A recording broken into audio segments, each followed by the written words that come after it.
Пошли. Все вместе. Какие ваши доказательства? They want you to comply.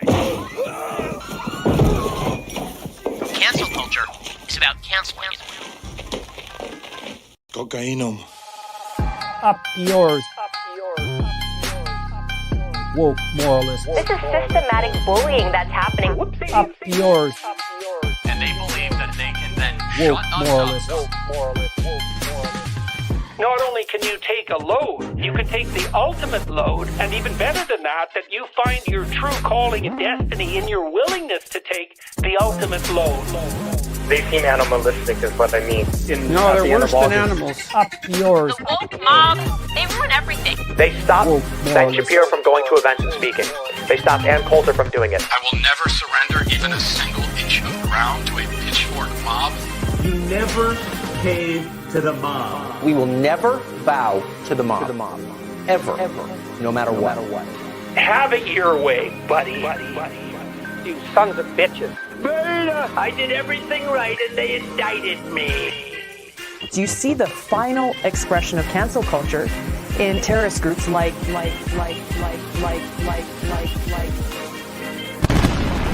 We'll see who cancels who.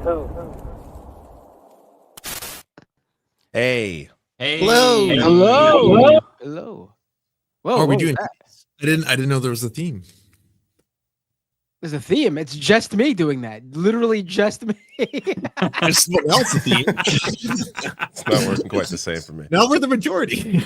Well, no, we're 50%. Hello. Welcome to we forgot to tell everyone about the new name of the show. This is now called The Ultimate Load. Welcome to The Ultimate Load. Finally, you give one of your suggestions.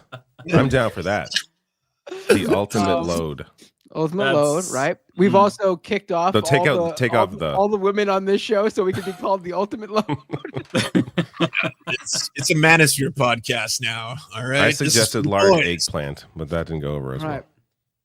What did you say? So large eggplant? Large eggplant. We're still not sure about a name change. We're still throwing things around. I know that Lance threw up a poll on his stream earlier. With some really horrible names, honestly. Didn't include the best one. Okay, which is, I already forget what it is. What's the best one that we have? Before you start talking shit, Mr. Binder, you should mention that this was your idea to change the name, and you've offered a grand total of zero. I offered the idea, and zero but work I related to getting it changed. Listen, there's a few things here. I offered the idea because it was just an idea. You know, I'm a guy that speaks off the cuff. I'm like Trump. I speak my mind. Okay, whatever comes to my mind, I'm not afraid to let it out. Okay, and look how that's going. I had that idea and I put it out there, and I didn't offer any possible name changes because I can't think of any good ones. It's that simple. Okay. And then you complained about every name that was suggested. Hiya. Hey. Hello. How are you guys? Good. How are you? Better now. Oh, that I'm here, right? Yes, Yeah, of course. So these are, I'm going through the suggestions of some of the name changes that were proposed. I think, Rebecca, I think your mic's picking up the speaker, so I think you're on the wrong mic. Okay, hold on. You Something continue like that. though. Hold on, let me mute it. I scrolled all the way back down. I'm sorry. I'm trying to find my spot again in our group I think chat. Six Talk is the best name. I actually don't like that one. Is it a play on sex talk? It's just simple. That's Yeah, it sounds like sex Six talk. people talking. Yeah, that's the point, isn't it? Yeah. It was supposed to be a play on. But there's only 5 of us, so that wouldn't make any sense. Then we just change the name every week. If it's 5, then people never say 5 Talk. Yeah. There's only 5 of us. There's rumors that the show is growing by another soon. I've heard. I don't know where these rumors are coming from. Are you saying there's a disturbance in the force? Yeah. Yes. These are false There is rumors. another. No, these are There is false another. rumors. It's bullshit. Okay, so here's some of the recommendations that I floated, and they all shut them down. So the Old Turks, they don't like that one. La Mafia, D's Facts, D's Facts and Stats. Excuse me. Why would you add more words? No. It just rolls off the tongue, you know. Like Rational National. In Pod We Trust, which is taken. Let's see what else is In there. God we trust. I think David how was that floated the idea taken? of It's so calling this terrible. show- Oligarchy, malarkey. I think David floated the idea of calling this show no more than 30 minutes. I think that was Yes, actually. You know what? I don't think I did that one, but that one sounds fantastic. You said an hour. You said no more than or an hour. I suggested No, that we should 30 minutes. include the word hour in it. That way we can stop at an hour. That would be great. Or I could jump off in an hour. And Me it's and not you. I'd be like, the show's called Hour.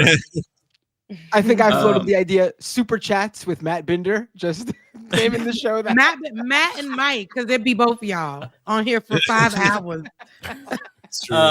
Here's some other recommendations. The Right Wing Mafia. Maybe we could get a little bit extra viewers. The Liberal Mafia. Our detractors call us liberals. They use liberal as a pejorative, which I take great offense to. How about the Cucks? We just call ourselves the Cucks. No you know, takers? Sounds so white. Yeah. I was gonna wait till someone else makes fun of it. Gooner Doctrine, Fagfotainment, Doomer Doctrine, Bernie's Angels. That one, Bernie's That was cute. so Look, fucking why- funny. that's cute. Bernie's Angels. I just like Bernie's Angels. That's so gay and stupid. We have to go. Oh man, see, this is why I think we're probably just gonna have to stick with Leftist Mafia. I named my show We're The never Humanist gonna Report. agree to so- anything, and the other ones sound really, I think at this The point, thing, like the thing that's nice about the Leftist Mafia is it it refers to like us. Like people can refer to us as like, oh, I'm watching the Leftist I'm watching the Mafia. You know, I'm watching Leftist Mafia. But like a generic name doesn't have that same like appeal. Do you know what I mean? Like it's a name of a group of people. It's not just like a show name. Do you know what I mean? Yeah.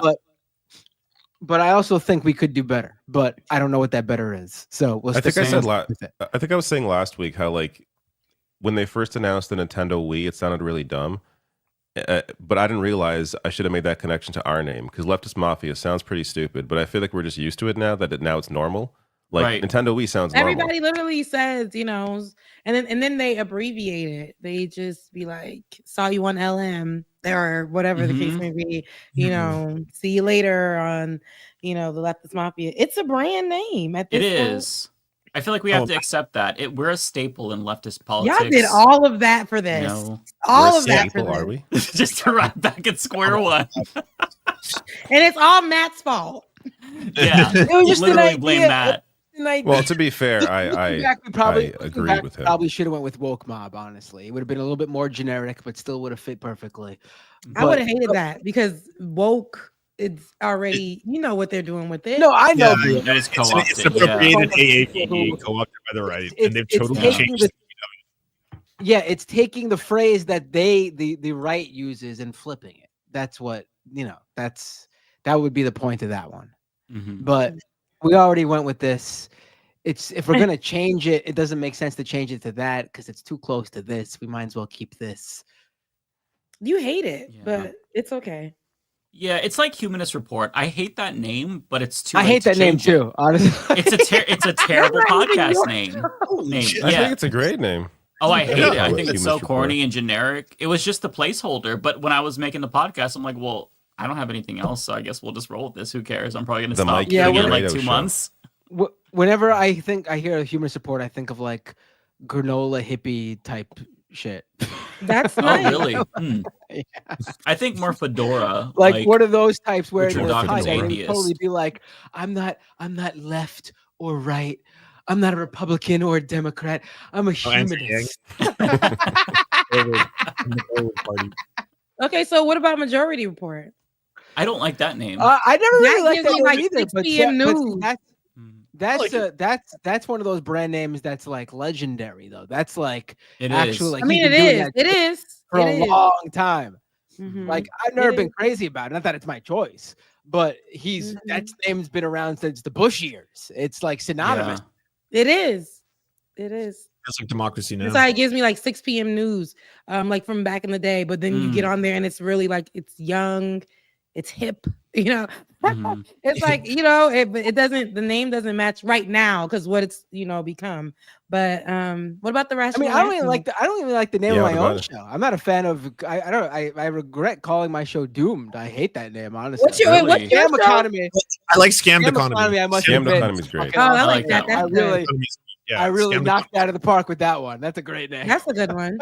That's a good Yeah. one. What about David, did you rational know national? that the we was called the we because it's a word that can be pronounced in any language like easily? That's why they Yeah, called it that. but just the way I just remember when it was announced and people being like, "That is so stupid." Yeah, Mm. I thought that too. But Yeah, it so- sounds like piss. Yeah, just like what you're calling it, the Nintendo piss or Nintendo dick, like It was, so and there weird. were dick jokes for years. Somebody about said it. So ruthless to the systems. They wanted me to say it because they put it in the other chat and you guys ignored it. That's basically Bad Lefty was saying they were ignored, but they said, fine, I'll say it. Ruthless to the systems. I don't Too long. I just think the leftist mafia is nice. It gives a blend of people from all parts of the internet coming together. I think it's like an unexpected group of people, except for y'all. I feel like, but then it's like an unexpected group of people, and it may or may not grow, and how it's gonna be, and it's just, you know, it's just what it is at this point. I think it's who we I think are. you're right, Rebecca. Yeah, I feel like it's just. I think that with so many bad names in this space, we should learn that it's not about the name. It's just about like the staying power, the continuity, the brand. Everybody knows what it is. If we changed it, it would just throw everybody off. I like the continuity. But yeah, I will say to your question about Rational National, Rebecca, I actually don't like it, but I think it's better than Humanist Report. But I was asking about where did you get it, David? Why y'all hate us today? Y'all hate us tonight. Where'd you get it? Where'd you get it, David? Like, where did it come from? It was born out of, so there's an evening news show in Canada called The National. It was born out of that. Just like honestly, I'm just like, I need a fucking name for this like thing that I'm doing. Everybody's just like, fuck it, just give me a name. And it's like, I don't know. I'm like, I want to be like the version of like news, but something that goes a little deeper. And like that was I like, saw Azor plus National. 4. It's actually not. That doesn't have a bad ring to it. What is it called? Say that again. Azor plus 4. That's funny. That's a good one. Okay, how about the surf times? I like the surfs actually. I do like the surfs name. Is The from surfs I like. a podcast that me and my friend Dave started years ago, like 6 years ago. And then he was like, what should we call ourselves? And I was like, plebs, the surfs. And I was like, the surf sounds good. And then we just I always liked the surfs too, but I always was like, it's called the surfs, and all I ever see is this one guy. Yeah. What happened? By the way, what happened to your friend? Is he okay? Is he in a closet somewhere? Like, is he okay? Like, well, that all depends on how much you all donate tonight, and then we'll let him out. He got really freaked out. I mean, you know, he's sick, and he's had a lot of trouble post 9/11 going into the U.S. Every time they'd stop him for random security checks and stuff like that, and he's like, I don't want to be even more on the internet. So now every time when I go to the United States, they're going to be like, oh my God, are you part of this communist podcast, the surfs or something like that? So yeah, I don't blame him for that one bit, honestly. Yeah. It's tough to have any bit of like notoriety. quick left turn. Can I just share especially this? that, This is the funniest thing I've seen in my life. Look at this image. Look closely. Oh my God. What am I looking at? RFK and some girl, and look who's in the background. Is that Cheryl Hines? Yeah, that's his wife back there. Oh, Probably miserable as fuck. Oh my God. This whole world, like, it's RFK is such a fucking his history is insane. Like, somebody listed like his qualifications, and I laughed. I see if I could find it. It's like left a dead bear in Central Park, cut off a whale's head, had a brain worm. Spread the whale juice on his children when he put it on top of the car. All the juice sprayed into their faces. They all described it. Oh my God. Had a diary where he documented his 37 affairs with his former ex-wife, who then ended up killing herself. Sexually assaulted his maid. Yeah, it has right. Yeah, charges for that. Like all this, Epstein all this associate. shit. Yeah. Oh yeah, rode on the Epstein plane like 4 or 5 Right. times, and he revealed that well unprovoked in a Fox News interview, and it wasn't the topic they were talking about. And the chyron at the bottom changed to like RFK reveals on frequent Epstein flyer or something like that. I was like, oh my god, all right. And now he may be heading up I'll never HHS, so understand there. how like couples like that even get together to begin with. like the couples that like those commercials, those Harris commercials were going after, like, oh, you don't have to, your vote's private, you don't have to tell your husband. Like, how do they even like me and my wife are like on the same page about everything. We have tons of the same interests. Like, that's how the relationship came to be. Like, how the fuck does this happen where people are just so diametrically opposed to everything, and then just like, let's get married? It's like, there must not be like strongly held beliefs, or like maybe their interests are like sport or something that is outside of politics. And they don't think at all about politics. I don't know. That has to be my. Yeah. I mean, my wife is not like super political in sense, like she's not online. She's very offline. She doesn't like doing public stuff. Like we are different in some ways. She hates any sort of spotlight, whereas here I am singing and dancing for all of you. But I mean, but obviously, like, we have the same interests, same hobbies. We both like the same types of movies, the same type of music.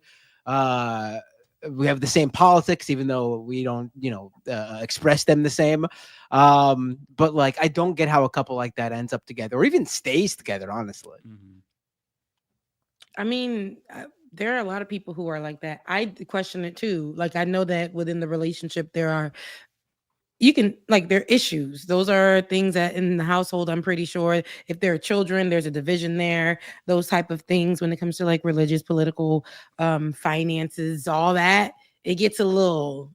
Does she like dead animals too? Like, that would be really upsetting if you don't want to see like whale carcasses and dolphin, innards on your doorstep and raccoons everywhere and stuff like that. Like, I would get tired of it after a while. I would imagine that the way that they met was they both found a dead carcass and they both just grabbed it at the same time and their hands touched and they both looked up and made eye contact. Is that the goat photo? Yeah. Dog. It's just crazy to think about. The White House has an actual rapist, an alleged rapist, another alleged rapist, multiple Epstein associates, an alleged child sex trafficker. I mean, that White House. It's the Dems are pedos. Oh my god. Yeah. I'm already feeling like information overload. Like Me too. Yeah. I don't want to do this again. Like, I don't want to pay attention to this shit again. I don't want to have like 100 fucking breaking news stories every single day again. Yeah. Like, I just don't want to do it. I haven't done a video on Gates, on RFK, on anything. It's just like, I don't like, none of this is even surprising. Like, I like covering things because I like want to inform people. Like, oh, isn't this interesting? This is just like, this is everything we expect. It's both disturbing and boring at the same time. Right. Yeah. The only thing that's giving me joy is any little bit of schadenfreude I can derive out of this. Like the Trump supporters who are whining about Trump not getting to Thanksgiving. Neocons. Yeah, not getting invited to Thanksgiving. Those things are making me joyful. But when it comes to policy and whatnot. No, it's the blue bracelets online that really threw me. Because I'm like, we ain't had, y'all, it's been, the what?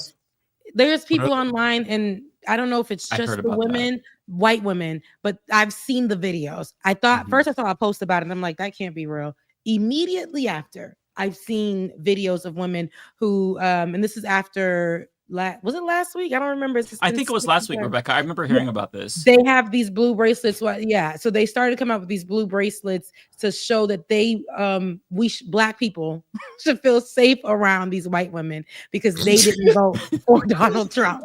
They voted for Kamala Harris.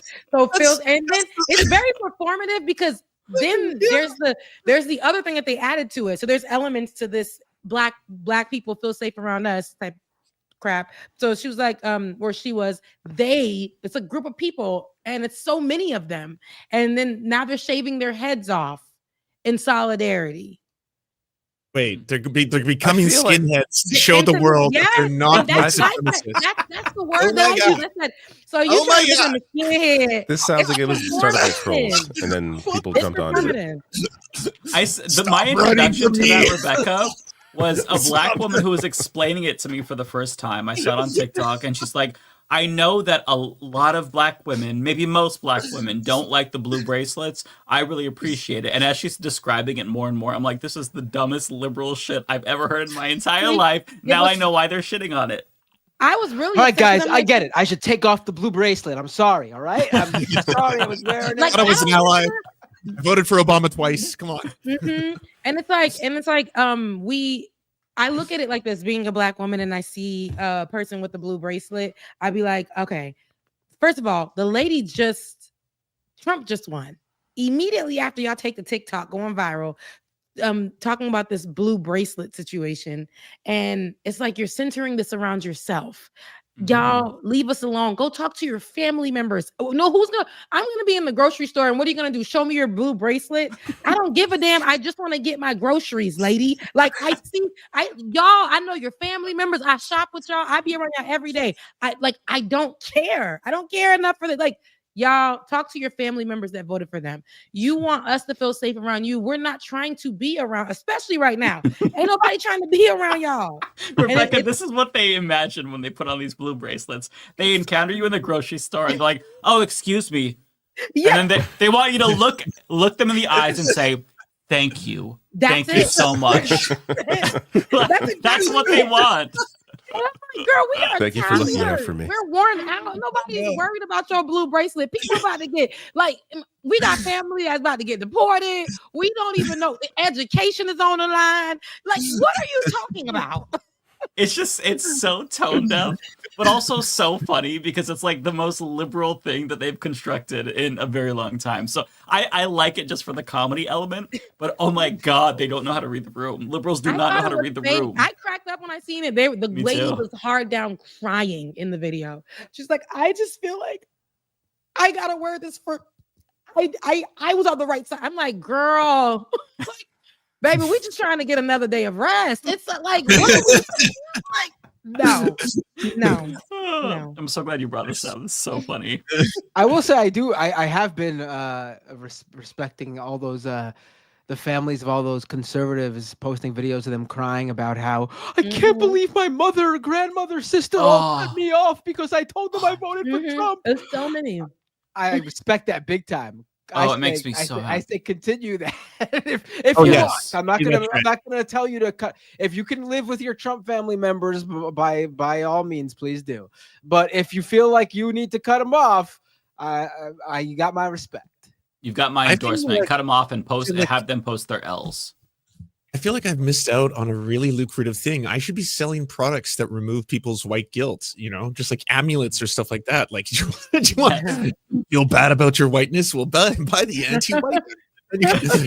Other races that you're one of the good ones. I think there's a business for that right now. I believe that there's a business for that right now. And people are going viral for this performative stuff. But Matt, there's who was it that was the news anchor talking about how his mother disinvited him to Thanksgiving but told him to come out. Jesse Waters. Yes, Jesse Waters. And was crying about that on air and saying, she told me to come over for Black Friday, but I told her no, I'll be at the store. I was just like, she didn't want you to be around the family. You're an embarrassment. You hard down, been talking about Donald Trump. You done voted for. We don't want you what's coming, and we don't want any drama. We don't want politics to be talked about at this dinner table. We want peace, and you're gonna bring crazy, you know what it's gonna be. So we don't want you to bring your toxic. Because he met his wife by cheating on his existing wife by deflating one of his coworkers' car's tires, so she wouldn't be able to drive home, and would have to force her to depend on him to get home, and then pretend to be like, "Oh, sorry, oh, you got a car trouble. Here, very nice to meet you, by the way. I'm Jesse," and that's how he met his new wife. And blacklist him from everything. He came from nothing. Terrible people just out here, and then crying about it. Like my mom said, your mom don't like you no more, son. Like, let it go. It's just, I don't know. These people there's so many posts. You'll see, like, I think that somebody did collage of a whole bunch of people saying, I think it's so crazy how, because this was before somebody put, oh, you're immature if you are choosing this time to not speak to a family member, a friend, or whatever because of their voting choice. We would never know their voting choice until they got online and was saying, I had to vote for Trump. I voted for Trump. Okay, well, since you voted for Trump, block, delete, remove. Like, I don't have to see anything. I don't have to hear anything. But everybody's like on there, like under that post, there was so many people. They were like, oh my goodness, like I was disinvited to Thanksgiving, or my brother isn't talking to me anymore, and that's the only family that I have, or my daughter disowned me, or like all of this is happening, and they're crying about it. It's gonna happen though. That's the part I don't get. Like, what did everyone think you were gonna be like? Yeah, you're right. High five. Low taxes, right? Lol, or something like that. Or like, I can't wait for the price of eggs to go down. And like, has anyone seen the cabinet yet? Have you seen the dude who's got like all those like Christian nationalist tattoos who refuses to wash his hand? That's the Secretary of Defense. Pete Hegsworth or whatever. Hegseth. That's the Secretary of Defense. He's got white supremacist symbols on his body. Like, and they don't care. They don't care. And he doesn't believe in germ theory. And he doesn't think women should be in the military. That's true. On top of that, there's Mike Waltz. I forgot his position, but this is a member of Congress who's a Republican that supports the United States reinvading Afghanistan. He wants American boots on the ground in Ukraine. So we're talking a direct confrontation with Russia, which is something that the Biden administration has been against, even though they like to call, Trump an anti-war person. There's so many insane people. The worst is Mike Huckabee. Huckabee. Religious extremist. He actually wants the second coming of Jesus to take place. He believes it's a literal prophecy. That's fucked up. That's a really dangerous thing to have that close to power now. Yeah, he will be the ambassador to Israel, and he thinks that Israel should be in full control of Palestine because that sets the stage for the second coming. And he said this multiple times. He says, I won't use the word West Bank. I think that's an offensive term. It's Judea and Samaria. I mean, he is somebody who can't be moved because he thinks that he has a biblical mandate from God to do what God wants him to do. So, like, how do you reach that person? You can't protest them. I mean, if you think that tells the second part of the story, though, right? In that all the Jewish people who are placed in that part of the world have to convert to Christianity or go to hell and burn lives. That's the last part of the prophecy. They never had that part, though. They're always just like, oh, it's because I deeply believe in Israel to exist and Zionism and all that kind of stuff. It's like the last part of it you should probably mention as well, because that part seems pretty intense and extreme. Yes, right? It's so scary because the wheels are off and there's not a lot that we can do. We kind of just have to accept it. Like, that doesn't mean give up, but I'm just saying that in terms of the input that we'll have, it's going to be minimal, and the way that he's going to go after dissidents and protesters it's going to make it very difficult for us to have any say. So we kind of just have to sit back and watch in horror and hope that within 2 years he doesn't do all this damage. What worries me is that he has the trifecta. He has the House, the Senate, and this time he's much stronger than he was the first time. So, I mean, there was always this talk from Mike Johnson before the election that if they won, they were going to go after healthcare first and foremost, which means I'm fucked because I have ACA. Without that, I lose my healthcare. So I'm going to cross my fingers and hope I don't have a medical emergency in the next couple of years.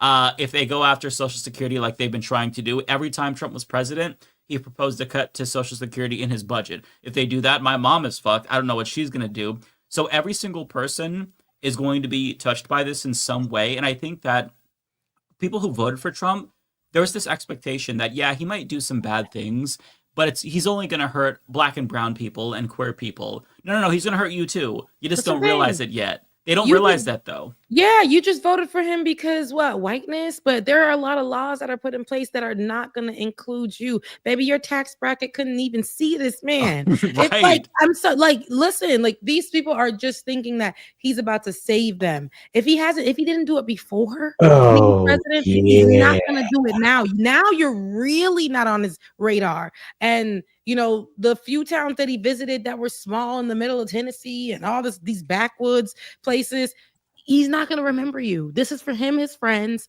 the people in his tax bracket, people that have done his stuff for him, the few blacks that he chooses to be on his team, and that's about it. Everybody else is we're all in the crossfire. We are all going to get hit with strays. All of this is just going to be what y'all voted for. And this is so the complaints that we're going to see online, we're already starting to see it, and he hasn't even taken office.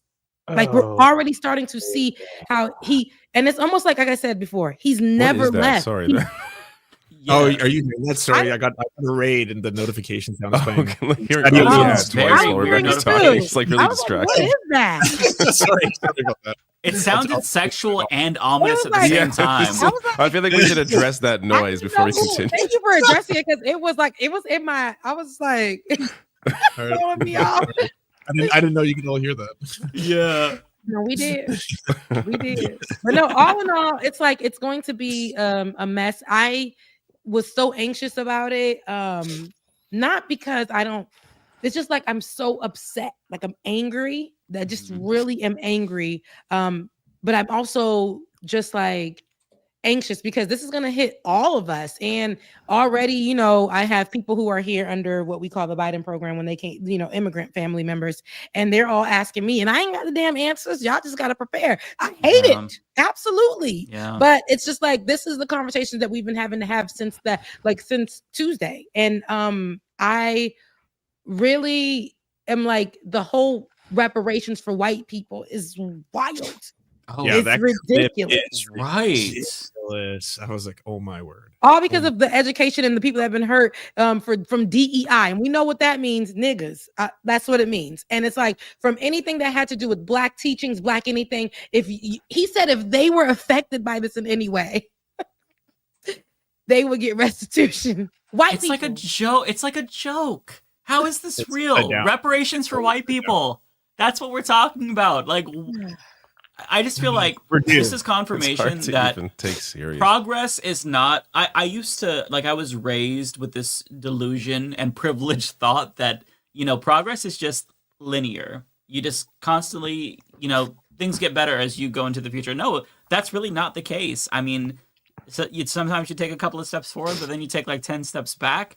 And this is just proof of that. And the damage that he does is, we're going to be trying to undo it for the rest of our lives. One thing that gives me a teeny tiny little bit of hope is that there's some conflict within the conservative movement to try to get both Alito and Clarence Thomas to step down within these next 4 years. And at least Alito is like, no, I'm not stepping down.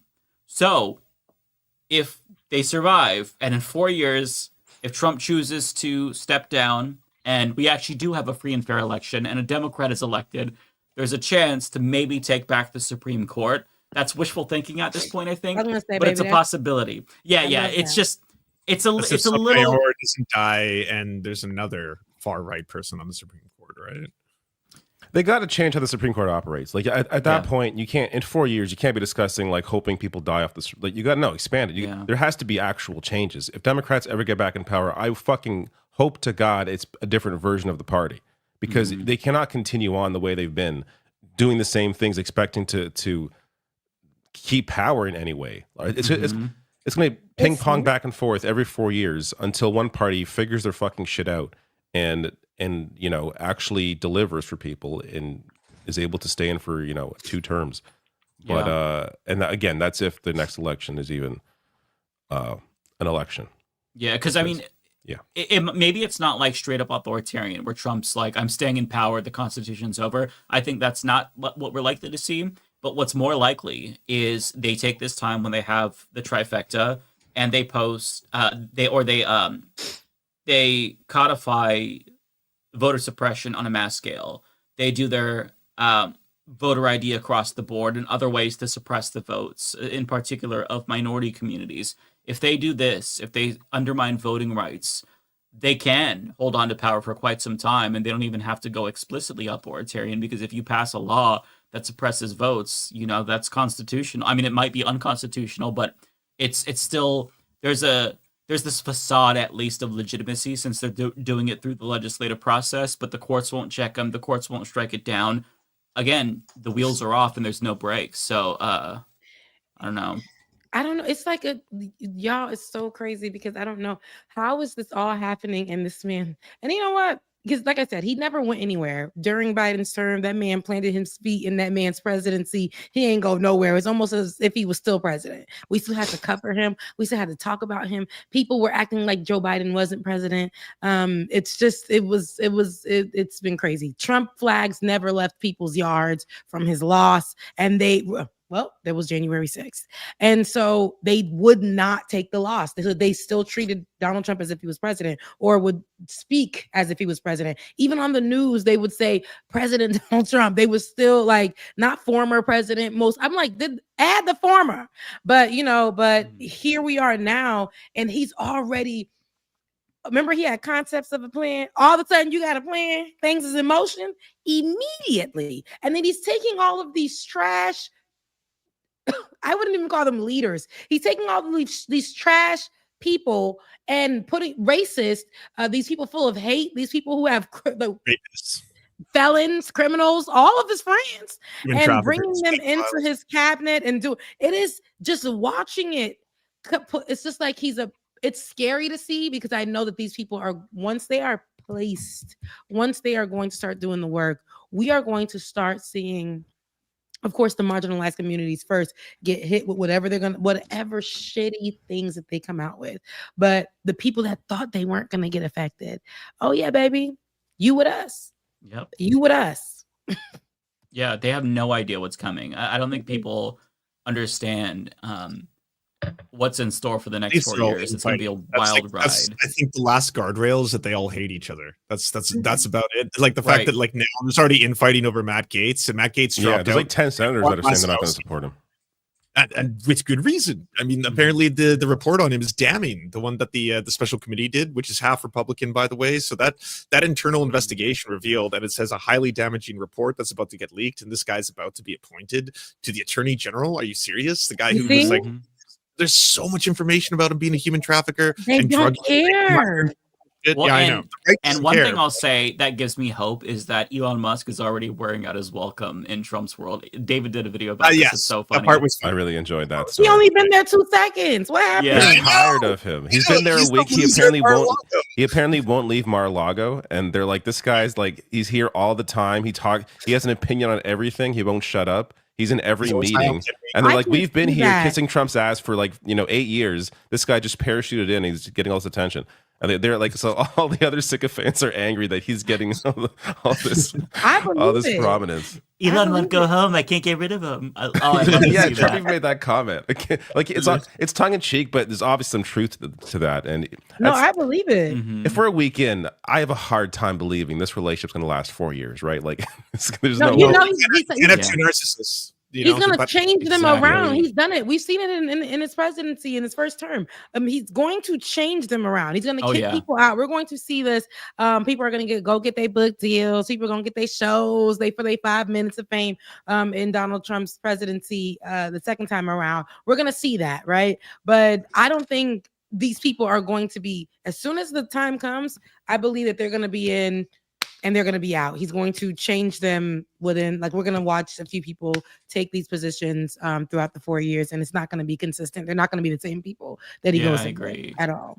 It is funny. And Elizabeth Warren is the one who pointed this out, credit to her, that the Doge shit that they created, the Department of Government Efficiency. Inflated cryptocurrency. That's all. No, the coin, with and it's with yes. Elon Musk. But there's two people running the Department of Government Efficiency. Right. It's so funny. Nothing says efficiency like two people with the same job. Did you look at the value of cryptocurrency? It went from something like 20 to 30 to 60 to 40 to 60 to 40. There are whales who are just cashing out on all the rubes right now who are buying in because of FOMO. All these people buy in, the whales reduce and take their money out. Then more rubes buy in, and then the whales take the money out. It's a very, very clear. You can look at the wave that's going on right now just because it's called Doge. And this is a guy. So this is a guy that has had $15.3 billion in government contracts over the past decade, Elon Musk, and he's supposed to head up the efficiency of the government. This guy, all these government contracts, while he's now under there's 20 investigations having to do with his companies. This is the guy that is now heading up efficiencies within the government. It's all well. He would argue that private enterprise is private industry is what makes government efficiency. because that's usually what it means, right? Fire a bunch of people and then economics. hand it out to contractors, and so private companies could actually roll in that dough. It's not really about making it efficient. It's about sending that money elsewhere to who you want to send the money to. Doing a worse job, getting less for your money through private industry. Like this is the neoliberal bullshit over the past 40 years that we've seen destroy lives. Not even just the U.S., like across the world. This garbage has not improved the lives of people.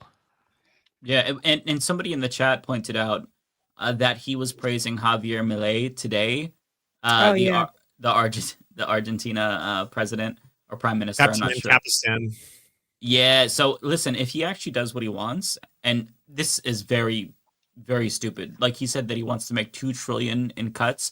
I mean, good luck, buddy. But if you do something like that, I don't think you understand that level of austerity is not going to go over well. You will see people riot in the fucking streets if you inflict that much pain and suffering on them. And this is his philosophy. He was talking about this before the election, how there's going to be some pain at first before things are better. And this is what irritates me. I wish that people would see that these billionaires don't give a shit about you. No. He's saying there's going to be pain, there should be pain for you, but not him, the richest person on earth, who's now in government because he bought himself the position. I mean, people don't understand the contradiction that's here. Also the frustrating thing about how cool the Democrats seem to be right now, like Joe Biden congratulating him being by the fire, and then also that that farewell speech where she's like, we tried our best and it's over, well, next time, kind of thing. And it's like you had all these billionaires with you too at the DNC, Mark Cuban, all these people, all of you got so much richer. Like I saw so many liberals posting shit that was like, I really hate Trump, but holy fuck, my portfolio's doing good right now. That's what Brianna Wu posted. Yeah. You fucks, what the fuck? That's terrible. That's so bad. It's like, I got mine. How can you not be radicalized after seeing what has transpired in this fucking country? How can you not be as radical as you could possibly be? I mean, it's so insulting. It's like a slap in our face. I heard that the Republicans, I heard because it's just rumors, but this might be true, that the Republicans are toting around erasing federal student loans for people who join in on the efforts of rounding up immigrants or something like that. What? In Texas. That. Oh God, that's so evil. So this was one of but I think about that, and if it were true, and this is for the ones who are helping to round up immigrants in Texas. So if this is true, it sounds like it can be, because ain't nothing impossible with these people these days. Yeah. But it's just the fact that they wouldn't let us get ours, like people who just, hey, I have loans, I went to school, I got a job, it can't pay back these loans. Okay, so why can't y'all? So the people who help round up the immigrants, you want to talk about forgiving loans? Wow. That's just next level evil. Listen, if any of you do that, I have student loans as well, okay? That's no excuse to be Gestapo, okay? That does not excuse it. Desperation is not an excuse to be a piece of shit. It's a real attempt to try and turn people on each other. Like that's the whole idea of something like that. It's really disgusting to keep people distracted and away from what the actual issue is, which is, the obvious, those with power and money. All the power and all the money. Yeah. Although in good news today, InfoWars died. Rest in puss, Alex Jones. InfoWars, it is over. Oh, yeah. There's actually, there is an update to this story. More complicated, yeah. Okay, well, tell me the complications, because I read it and I thought everybody is celebrating. So what's tea? I'm celebrating. Hell yeah, I'm celebrating too. The onion's ever done. This broke a few hours ago. The court in Houston is claiming that they need to look into whether the sale was transparent, and they're putting a pause on the sale. But the website's down. If you go to it, they took it down. But it's still there. Here it is. A lawyer for the onion said the deal was secure, but during an emergency hearing hours after a triumphant announcement, Judge Christopher Lopez of U.S. Bankruptcy Court in Houston put a hold on the sale until a hearing early next week. He cited concerns about a lack of transparency in the secret bidding process and a need to clarify which assets the winners are buying. One of the assets in dispute is Mr. Jones's account on X. I can explain this. So Alex Jones is trying to jump ship to X to do his new show on there, and he's basically told everyone, stop watching InfoWars, start watching the new AJN, which is called the Alex Jones Network, essentially trying to like basically start something brand new on another site. And there's been a lot of lawyers, especially Mark Branson, who said, you can't do that. You can't continuously keep making a new media empire and then be like, this one is separate from my other assets. They own your ass forever. Like they own your ass. They always own your ass. And these are the victims of the when he's Sandy Hook, the children's parents and stuff. They helped with this purchasing of the they helped to choose. They helped to decide to give it to the Onion. Okay. There's actually a video of Alex Jones, I guess, finding out about this. Ladies and gentlemen, it is 7:50 right now. I'm about to upload this to X. I just got word 15 minutes ago that my lawyers and folks met with the U.S. trustee over our bankruptcy this morning, and they said they're shutting us down even without a court order. This morning, the Connecticut Democrats with the Onion newspaper bought us. They asked, did they outbid? They said, well, it was competitive. So they changed all the bidding rules, made it secret 2 days ago. I had a bad feeling I told you that. Just like they tried to shut us down back in late May without a court order. They're supposed to have a court order. There's going to be injunctions filed. I'm about to go live out of Harrison's American Journal studio. I don't know what's going to happen, but I'm going to be, ladies and gentlemen. And like so, you said all that stuff about them kids for years. Oh yeah. And now you just what are you fighting for? Let it go. And, well, he's saying the whole thing is a conspiracy. He's been spreading this rumor that it's the Democrats and the elites and the Illuminati and the lizard people and everyone else that he hates have been like trying to silence him because he tells the truth instead of taking responsibility for what the fuck he did. Like he's a coward. He'll always be. I think he's angry because apparently there was a group, I think Roger Stone was in it, that was trying to buy the rights. So basically just trying to like keep up InfoWars by just giving it to like a different conservative. And so he's a little peeved about that, but there's on air. So Rachel Gilmore caught this clip. 40-something minutes ago, I said, they'll start pulling the plug. Dude, what the fuck is the story here? Hey. So he called Steve Bannon apparently. And Bannon didn't know he was live. It's like, what the fuck? Dude, what the fuck is the story here? Hey, Steve. I'm live. Can I please have them call your Skype right now and get you on? They're pulling the plug right now. They're about to turn us off right now. Fine, call me. What do we call? The dramatic here's my producer right now. Yeah. Okay. And guys, play. This is why play InfoWars Lives Forever while I figure this out. Go to a clip. Here we go. Yeah. Wait, what is InfoWars Lives Forever? I don't know. I guess some interstitial, whatever. But it was what was on the screen in the background? Did it say malfunction or some crap on the It's screen? probably just part of the whole thing. It's giving scripted. This is giving scripted. It's all just so overly dramatic. He's playing it up so that way he makes a big spectacle and gets more eyeballs to his new venture. I'm assuming. Like, this was not believable. In 2024, this is not believable, beloved. No. Like, the background, like the red screen, that gave that somebody edited that for that moment. Yeah. It's so stupid. Oh, yeah. Like Please. It's like the heartbeat of InfoWars. And as time goes on, it slowly gets more faint. Oh, my God. But hopefully the Onion does get it, because I like it sounded like they were just going to kind of do what he does, but a parody version of it.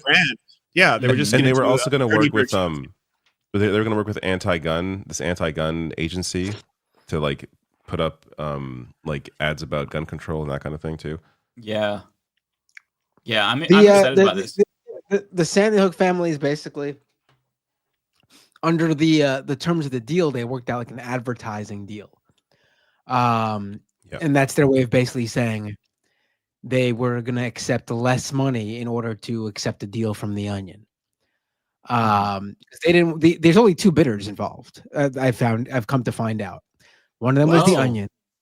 One of them was the Onion, and another one is some lawyer who's associated with Alex Jones. They were basically going to try to buy it back, I assume. Right. No Crowder, no Poole, no Daily Wire. I no thought Elon one was Roger Musk. Stone. Elon Musk. There's two according to the news reports. No one there were likes only him. 2 bidders. What a loser! That's hilarious. That's how are actually you gonna even how more are you funny gonna how are 'cause you it's gonna so attach sad. how are you gonna attach how are you gonna attach yourself to that brand? Like Yeah.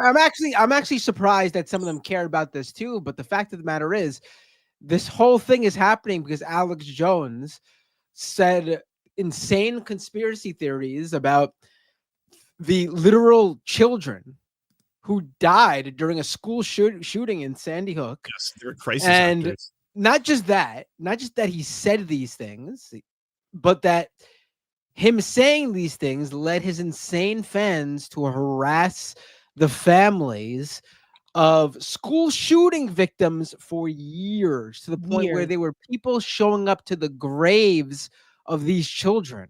Mm-hmm. Like, They had to move multiple times. One of the parents committed suicide from the harassment Mhm. and couldn't deal with it anymore. Like, he's a monster. Mhm. He should have never been reintroduced into right-wing circles as this hilarious kind of like, Alex Jones is always right. He's so funny. Gay frogs, all that kind of stuff. The guy's a monster. Like, this is one of the worst things a human being has done publicly, in media ever. And I'm assuming, I feel like sorry, go ahead. I was gonna say, I'm assuming the deal is not cheap either. Like, I know people are assuming that, like, oh, the Onion bought it and they worked out some cheaper deal with the Sandy Hook families to be able to acquire it for less money than it was expected to go for. But like, his media conglomerate was making him a lot of money, and the reason it's being put up for sale is because he couldn't afford to pay the Sandy Hook families the judgment of like over $1 billion. So this isn't like, it's probably like a few million, but that's a few $1 million. That's like a lot of money for any sort of a media company in this day and age. Media companies do not go for a lot of money anymore. And so, there can't be that many potential bidders out there who have that kind of money to spend on something like this. No, Yeah. I when I think of Alex Jones, I feel like he's like the OG with it. But then I think about like Marjorie Taylor Greene and her position with that school. I believe it was in Texas, and I forget the name of it. But the one that when we covered that. She's a big fan of his. That's where she gets a lot of trash, and she did that with them children that were shot up there and that were murdered. And she was saying that had to be some kind of conspiracy. Had a whole page dedicated to it on Facebook, and nobody said nothing to her behind as a congresswoman. And that was problematic. And that was because she was so pro-gun. So it was like, F these kids, F these children. And then they began to continue to push around that drag queen nonsense. Well, we literally are talking about children in a mass murder at a school. And she was saying how it's a conspiracy, and there were so many people on the internet that were pushing that around too on behalf of Marjorie Taylor Greene. And she's a congresswoman for the United States. So I hope that she gets something similar. I hope they sue her behind like nobody's business as well, because that's very problematic. Like you just mentioning, Lance, that one of the Sandy Hook parents had committed suicide because of the pressure. Not only mourning your child, then all of that's coming at you, people saying it's not true. Yeah. Like that's the worst thing anyone can possibly go through. And in addition to that, you have a nonstop barrage of weirdos saying it was fake. Your kid's a crisis actor. They're fine. Stop lying. Like, that's fucked. That's absolutely fucked. And then not turning it off when everyone was like, it's true. It's like, it's been confirmed true. You know, it's true. You can't keep doing that. And he just kept doubling down and tripling down and kept going and going. It's fucked. He should never have been allowed to be back on fucking Joe Rogan or other shows like that. You know, it's really, really fucked up. Wow. And I think that in this presidency that we're going to see more talking heads just like that, who are inspired by the Alex Jones, Joe Rogan, trash Marjorie Taylor Greene people, like all of these people who can see the leaders do that, and these people like surviving for years talking about this in conspiracy and growing from this. We already have people like that now, and the internet and these social media spaces do not take them down. They almost grow these people and help them build, and then bring them into spaces where they sign deals after these conspiracy theories. But I think under Donald Trump, prepare to see more of that. People are going to double down, triple down, and God forbid these things that we're going to see, because under Donald Trump's first presidency, we saw a lot of ridiculous things happen, and he never speak directly to them or denounce them. And some of these leaders and people took to their mics and continue to push the non-facts. They put lies about the situations and grew their platforms that way. We're going to see more people doing the same thing. Lots of misinformation, lots of lies, lots of conspiracy, lots of blame to the wrong people, to marginalized groups, instead of what the matter really is. We're going to see so much of that. We are. Yeah, I'm not sure how you even deal with this. It's a societal issue, and it's not unique to the United States. And with so much misinformation and disinformation, I genuinely don't know how we're supposed to address this. I mean, you could do what we do, where we try to make videos and debunk misinformation and put out real information, but at the same time, it just feels like we're farting in the wind because they outnumber us. And even though there's more of them, they're bigger than all of us. So even if you combine the entire left ecosystem, it's maybe equivalent to maybe not even the largest right-wing creator. It just feels so hopeless, and I don't know how we adapt. I don't know what we do as a society. It's a little bit bleak, but there's got to be some way that we teach people, media literacy and how to do fact checking and research. Because when you tell somebody to do their research, that doesn't mean what it used to be. There's so much misinformation that you could come across some anti-vaccine website that looks legitimate, that uses a lot of technical jargon. And for me, I wouldn't know. Some of these look legit. And I came across these back in 2021 when I was talking a lot about the COVID vaccine and conspiracy theories.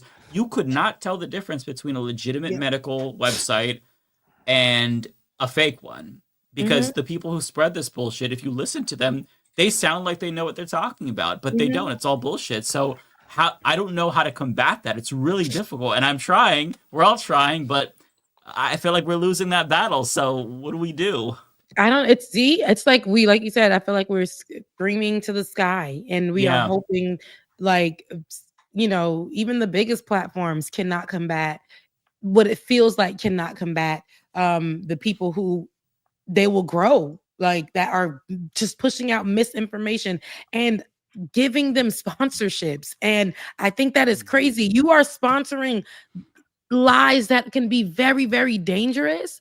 When it comes, y'all don't want to touch nothing about politics, but there's a specific type of politics that y'all allow out here that's very dangerous to the world, very dangerous to the nation. Y'all have people who are anti-vaxxers or anti-this or anti-that, knowing damn well it's problematic. You have people who are outright nationalists, KKK members, all of that, but you will grow their platform, and that's the problematic side to me. All because, and some of them go under the guise of being religious people, and then you click on it, some evangelical, and they're talking about helping Donald Trump if a war were to come, basically telling it's terrible.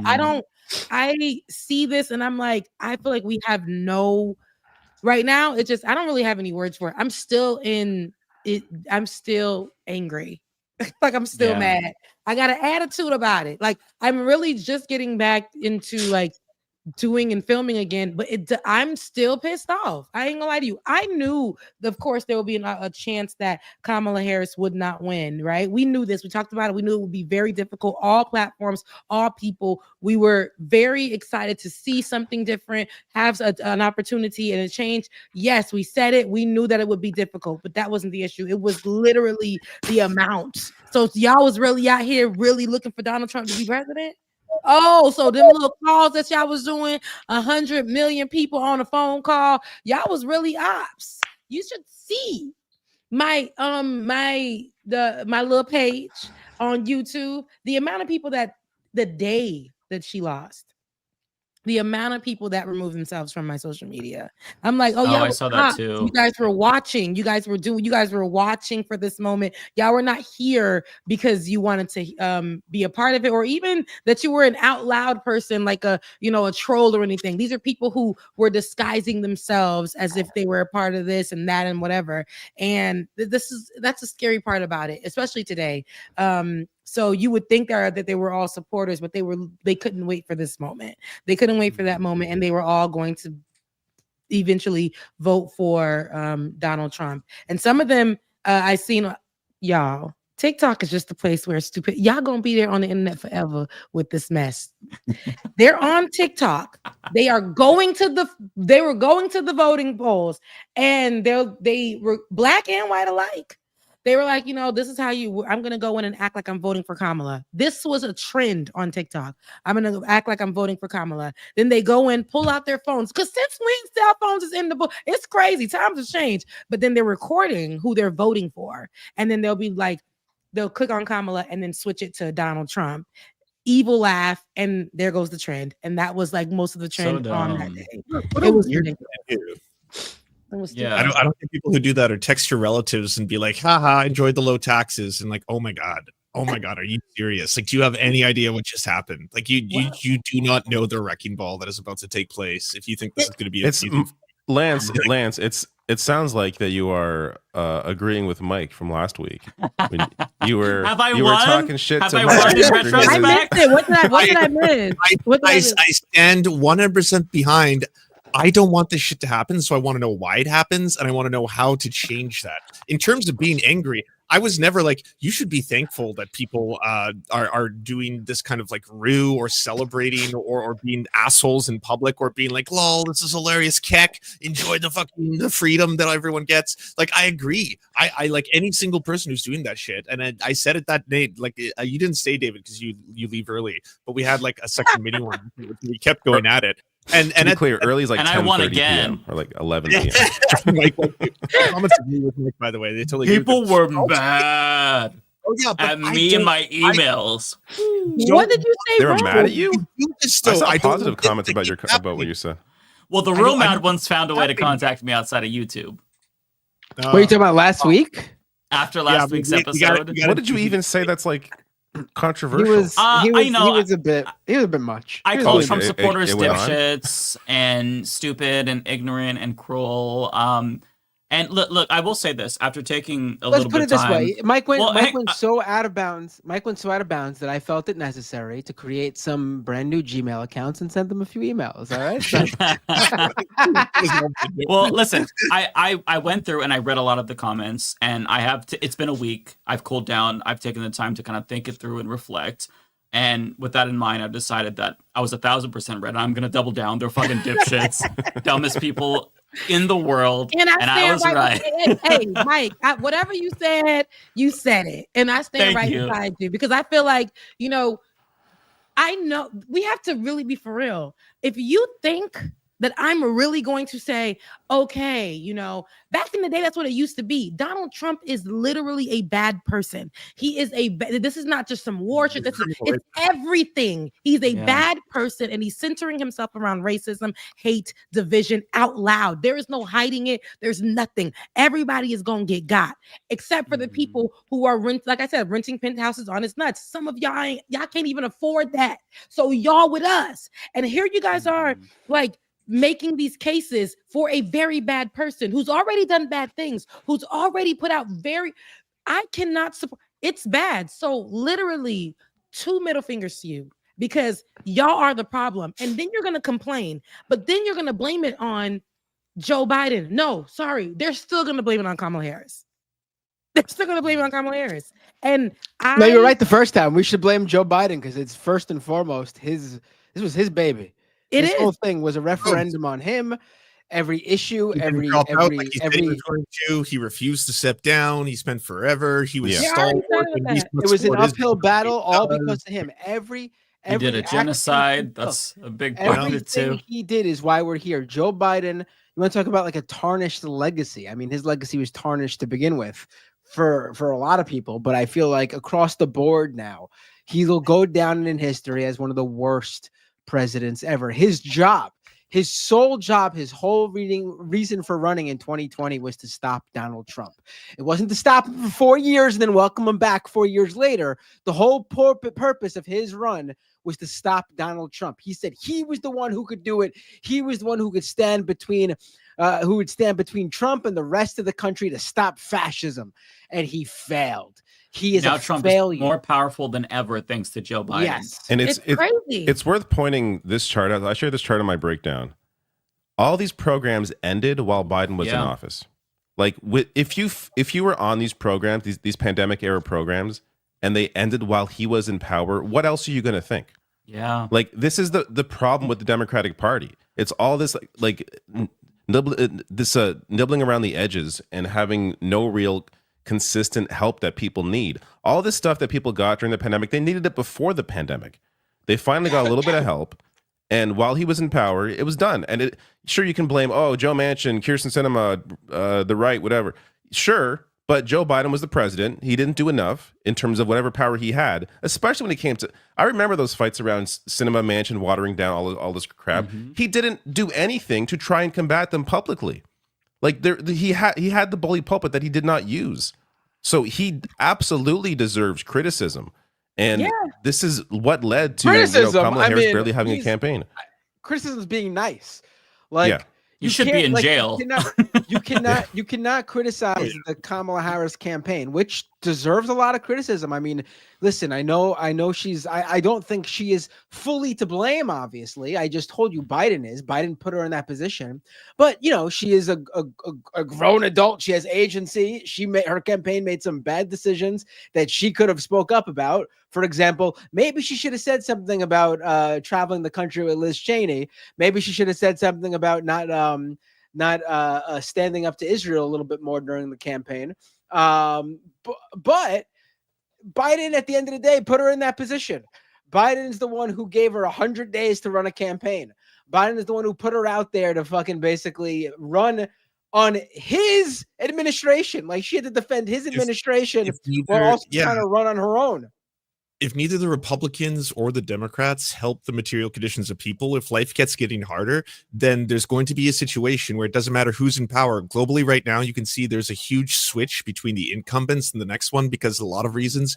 People can't afford groceries. People can't afford houses, shit like that. Like, neoliberal policies are a disaster, and they're continuing to concentrate wealth into a very small amount of people's pockets over and over and over. So, like, on one end, yes, it's really sad that all these fuck-ups are voting for like a full-blown fucking fascist racist, but a lot of the people too, especially those centrists who were just like, I only looked it up a week before I voted, most people were mentioning the economy, like, the price of eggs is too expensive and stuff like that. And I agree with you. I agree with being angry at that, because that's so frustrating when it's like, holy fuck, so goodbye civil rights because your eggs are too pricey or something like that. I agree with that. And at the same time, I want to know how to stop this, because this cycle won't stop, right? Like, prices keep getting higher, houses are more expensive.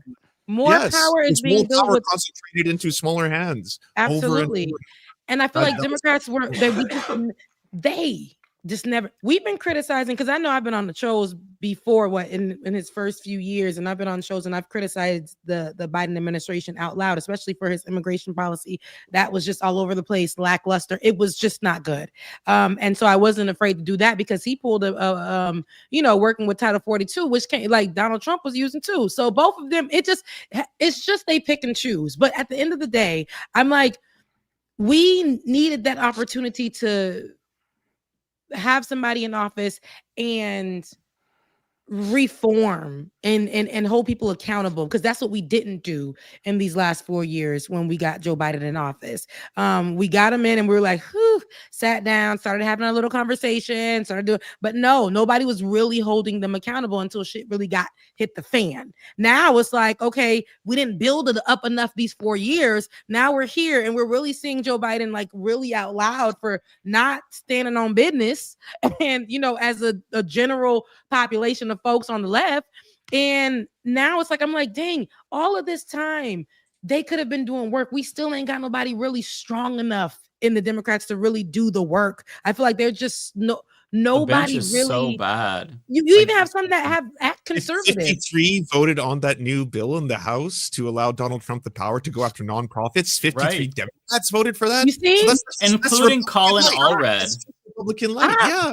Colin Allred, Debbie Wasserman Schultz, Shifty Schiff. He voted for that too. All these people, Debbie Dingell, who called Trump a fascist. They need to be purged.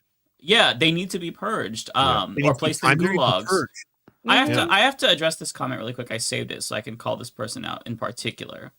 I love you all, but Mike was being an annoying liberal last week. I'm sorry, but do you not remember the liberals holding hands and singing Kumbaya with Donald Trump? the ones in Congress who are talking about bipartisanship. I'm the one who's not coddling fascists. You're the liberal, alt the healer. Suck my cock. Oh my goodness. I mean, Mike has a point. It was like this for 40 minutes last week. If you're not angry, then maybe you're the liberal. You are the libtard here. You are the libtard. You're living out by trying to coddle these fascist feelings. No, you have to crush them. Do you think that fucking all these revolutionaries throughout history were nice to fascists, dummy? God, you're so liberal. Shut up, liberal. I can't take it. I can't take it. You are lib-brained. Read Lenin. Read anything. Watch a documentary on Che Guevara. They killed fascists, dummy. Why y'all got Mike going like this? I don't like when Mike, y'all pissed off Mike. And you should have seen last week. I missed this. Y'all don't so much his husband apparently had to tell him to sit down. His husband, like, you gotta lower the volume. I think you're wrong here, Mike. Wrong. I'm not taking the bait, Matt. Wrong, I feel like yes, you deserved it. Yes, repent and come back next week with a better attitude. God damn it! Not you made them come on here and see accountability, right? Yes. You put them on blast and you told them what was up, and they came back and said, "You know what? You know what? You're right."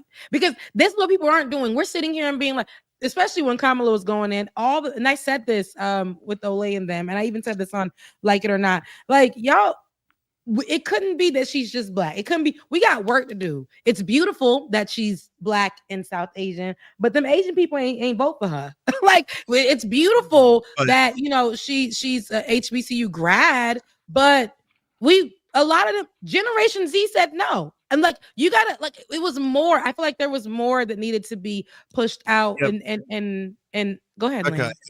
About 10 million people didn't show up this time compared to the last one. So honestly, it was a large amount of apathy. I seen that too. Yeah, it's big apathy. But here's something I think myself, and this is what I have to correct myself on and apologize for, and a lot of leftists miss, because I was really quick to be like, no, this is not about identity politics. People weren't just rejecting her outright because of her gender or her race or anything like that.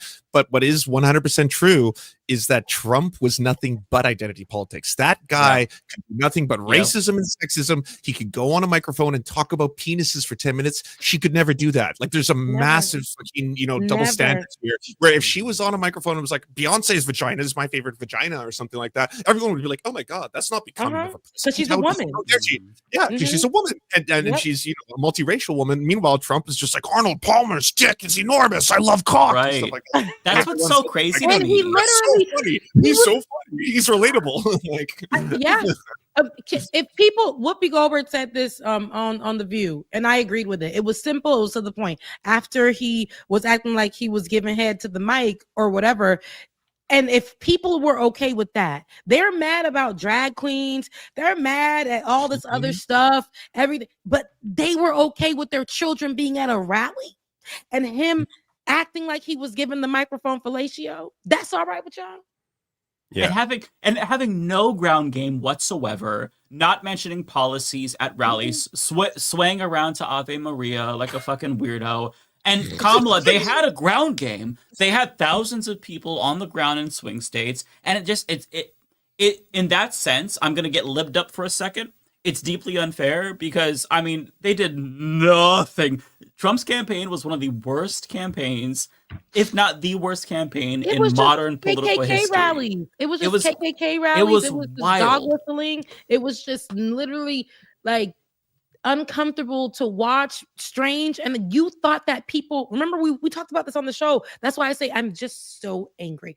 But where we were like, okay, this is an opportunity for people to see Donald Trump for who he is. Even at the debate, this is for them to see that Donald Trump is unprepared. There is nothing that he has. He has concepts of a plan, okay? He lied about what was happening in Springfield, Ohio, and the people debunked it, and he stood 10 toes down on that.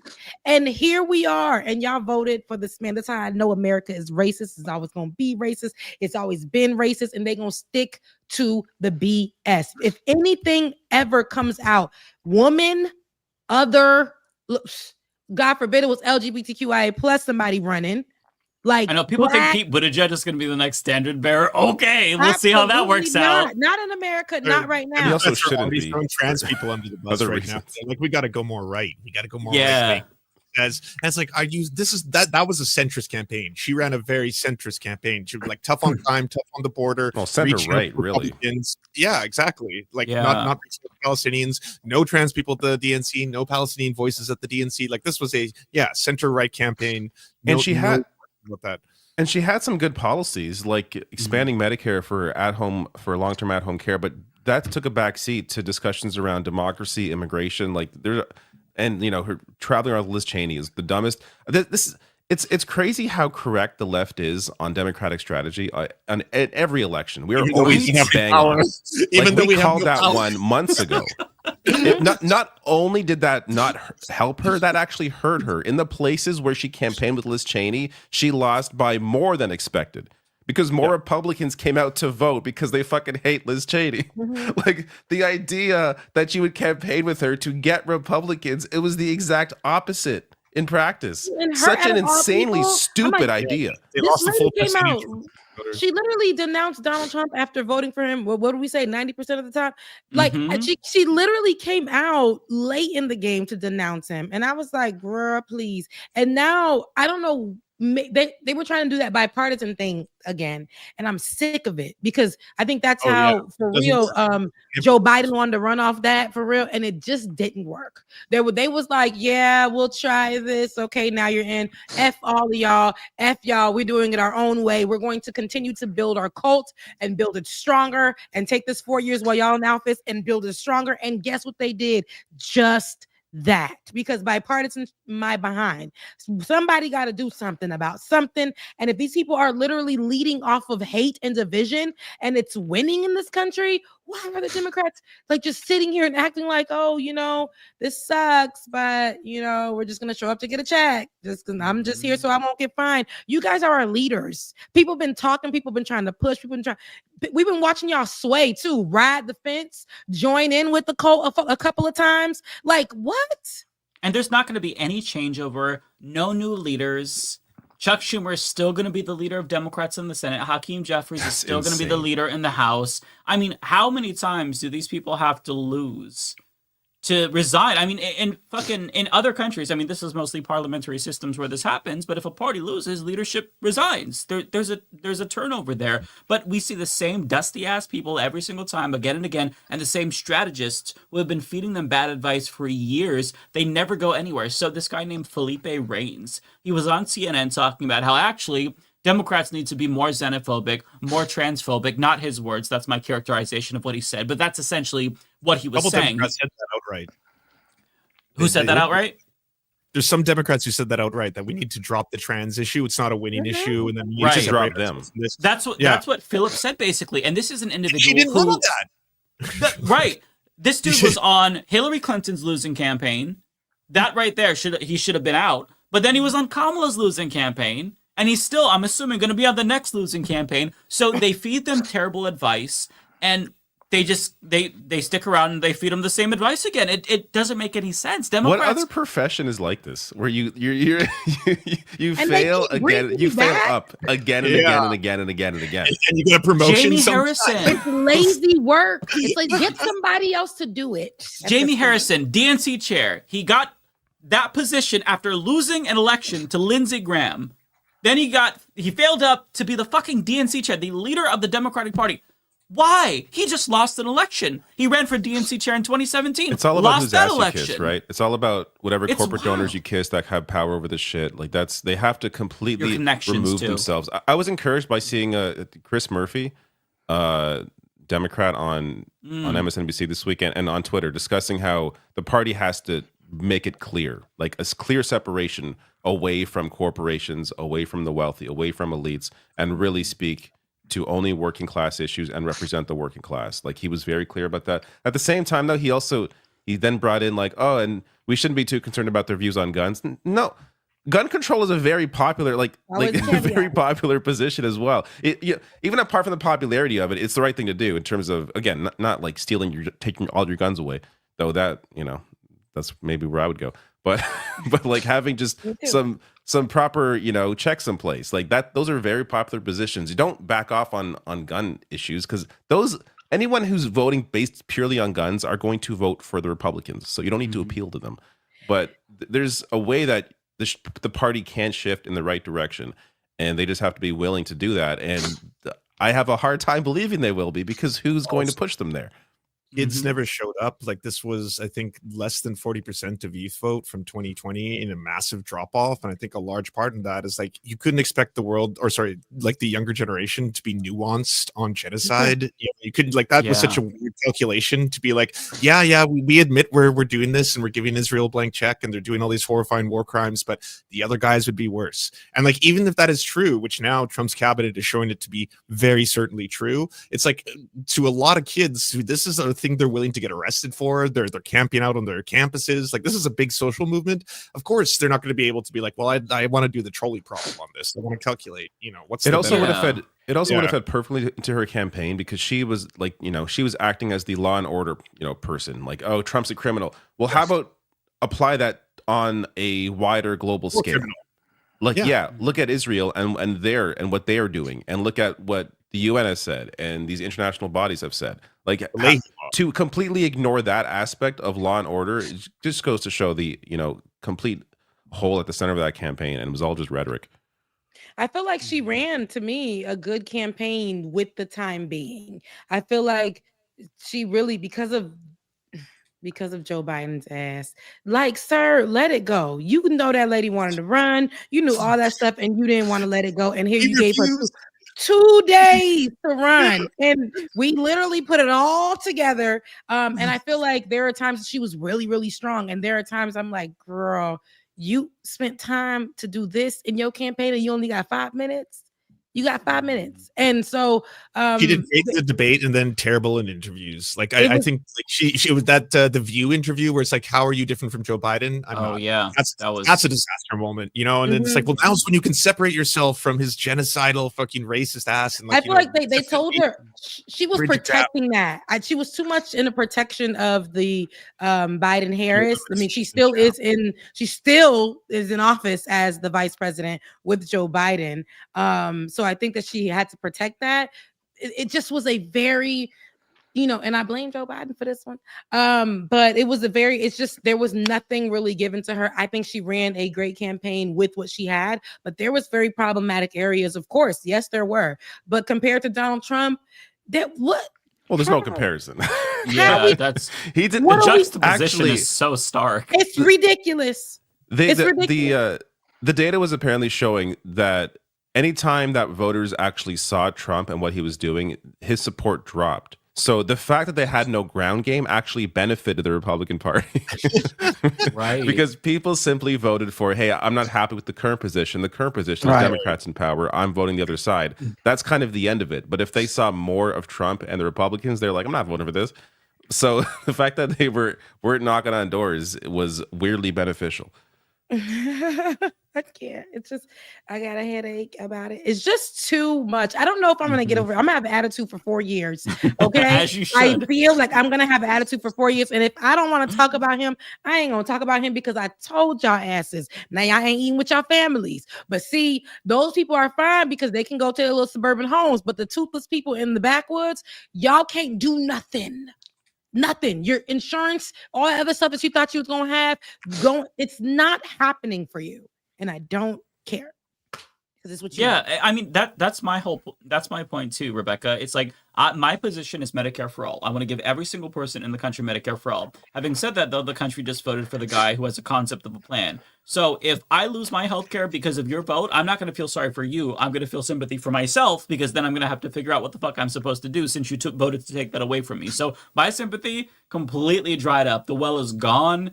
And yeah, I think you're right to have an attitude for 4 years. That was what made me so pissy last week afterwards. Not necessarily like the policy implications of it, because that is horrifying, but I had already accepted that.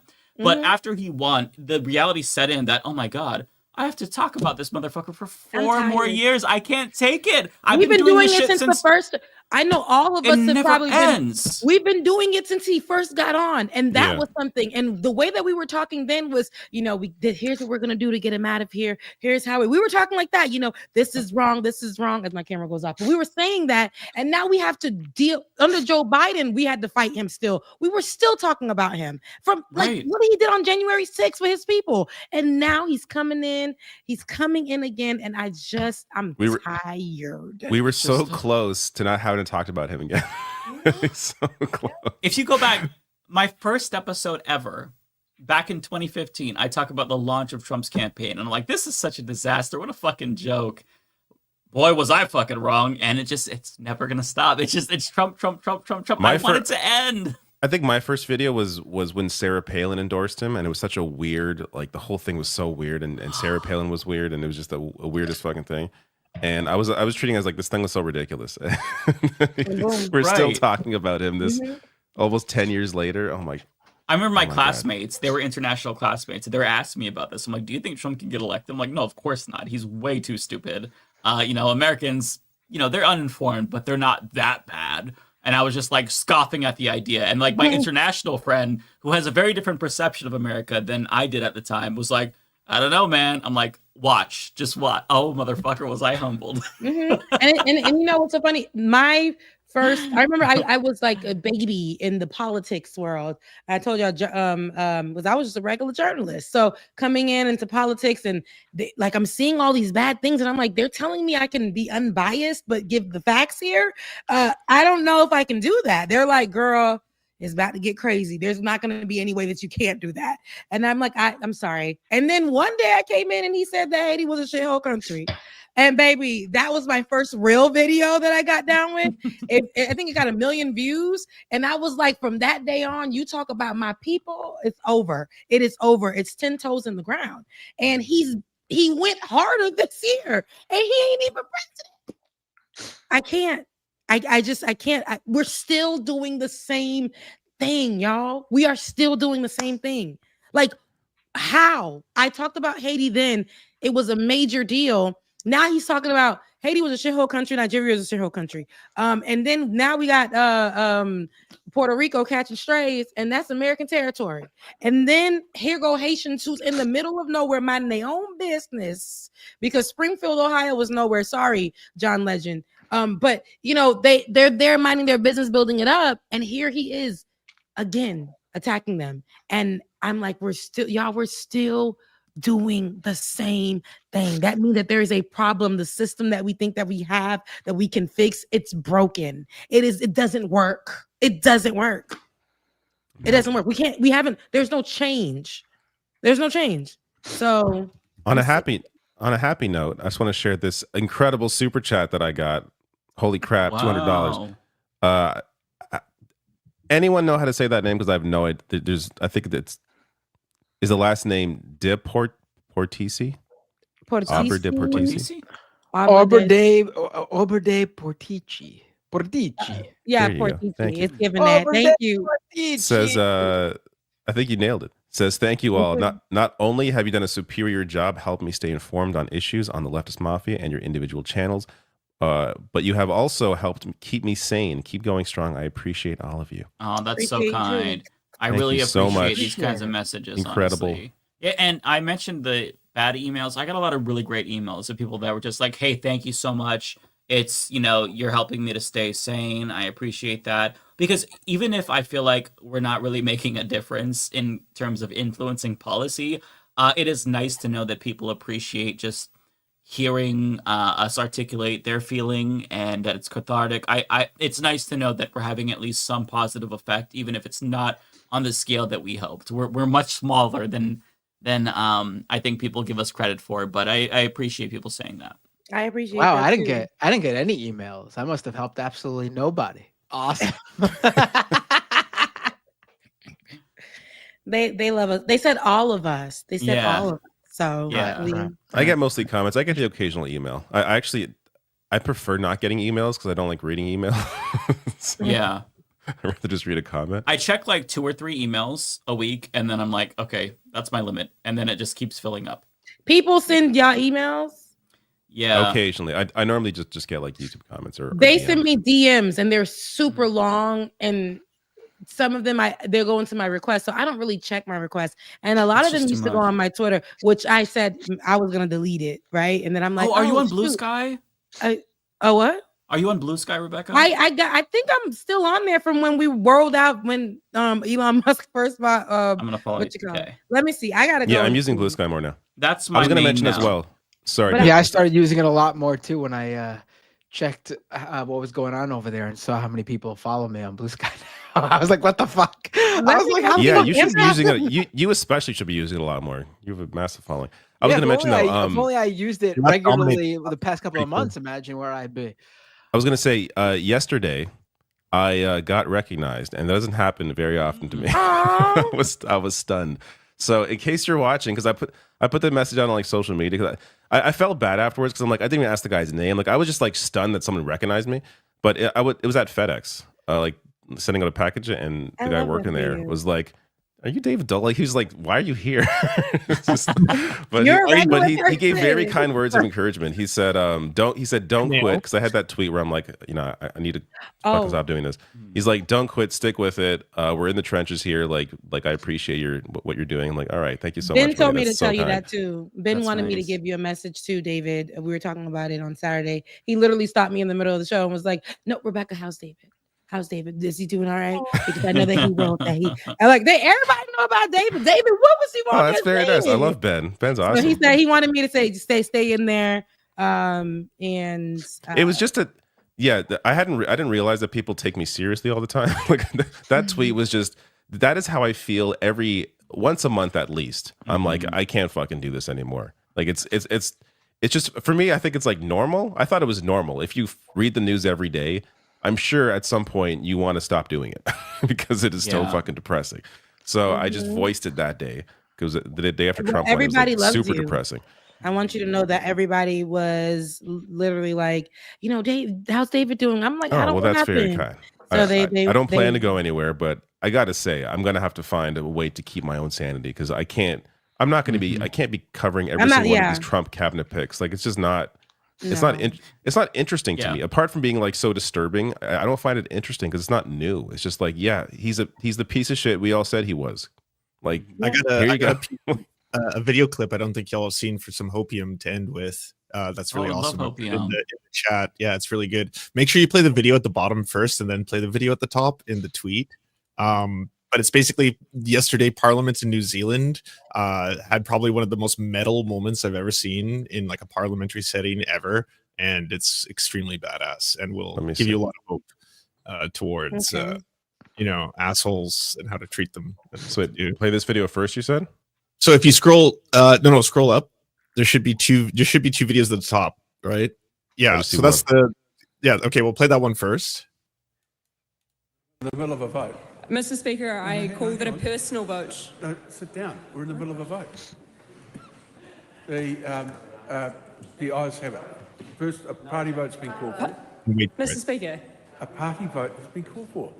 There's a process here. New Zealand National. 49 votes in favour. New Zealand Labour. 34 votes opposed. Green Party of Aotearoa New Zealand. 15 votes opposed.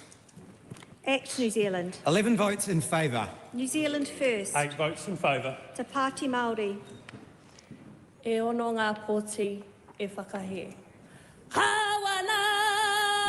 Ka whakamanu whiriti a keu!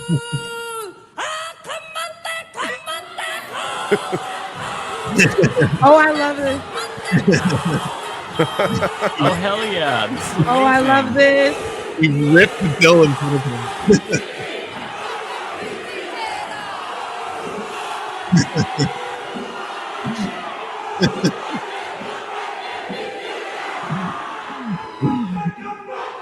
Oh, they won't even show them.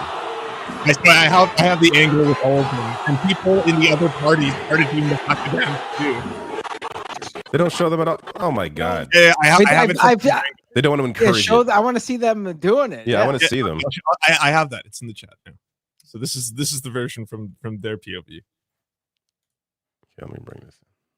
Oh, and just watch how people in the other parties who voted no also join in.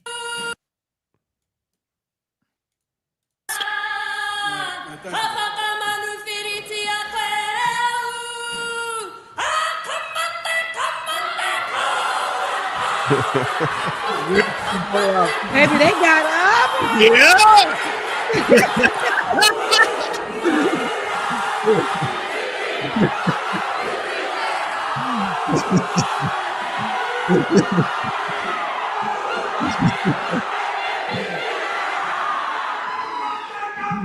don't have nobody like that over here. We need that.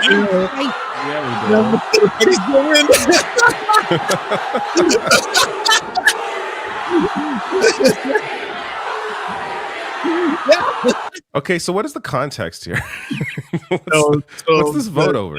So Maori, the indigenous people of New Zealand, are the people who want no. This bill essentially it's what described as a solution to a problem that doesn't exist, and it's going to basically impact indigenous rights. And so they've been fighting the bill for a while, and it's a minority party that's putting the bill to a vote. And the Crown tried to get it to pass through some kind of parliamentary rule I'm not totally familiar with. And so they were like, "Fuck that noise," and they ripped the bill up in front of him. And then all of New Zealand is in protest right now. People are blocking streets, bridges, all this shit.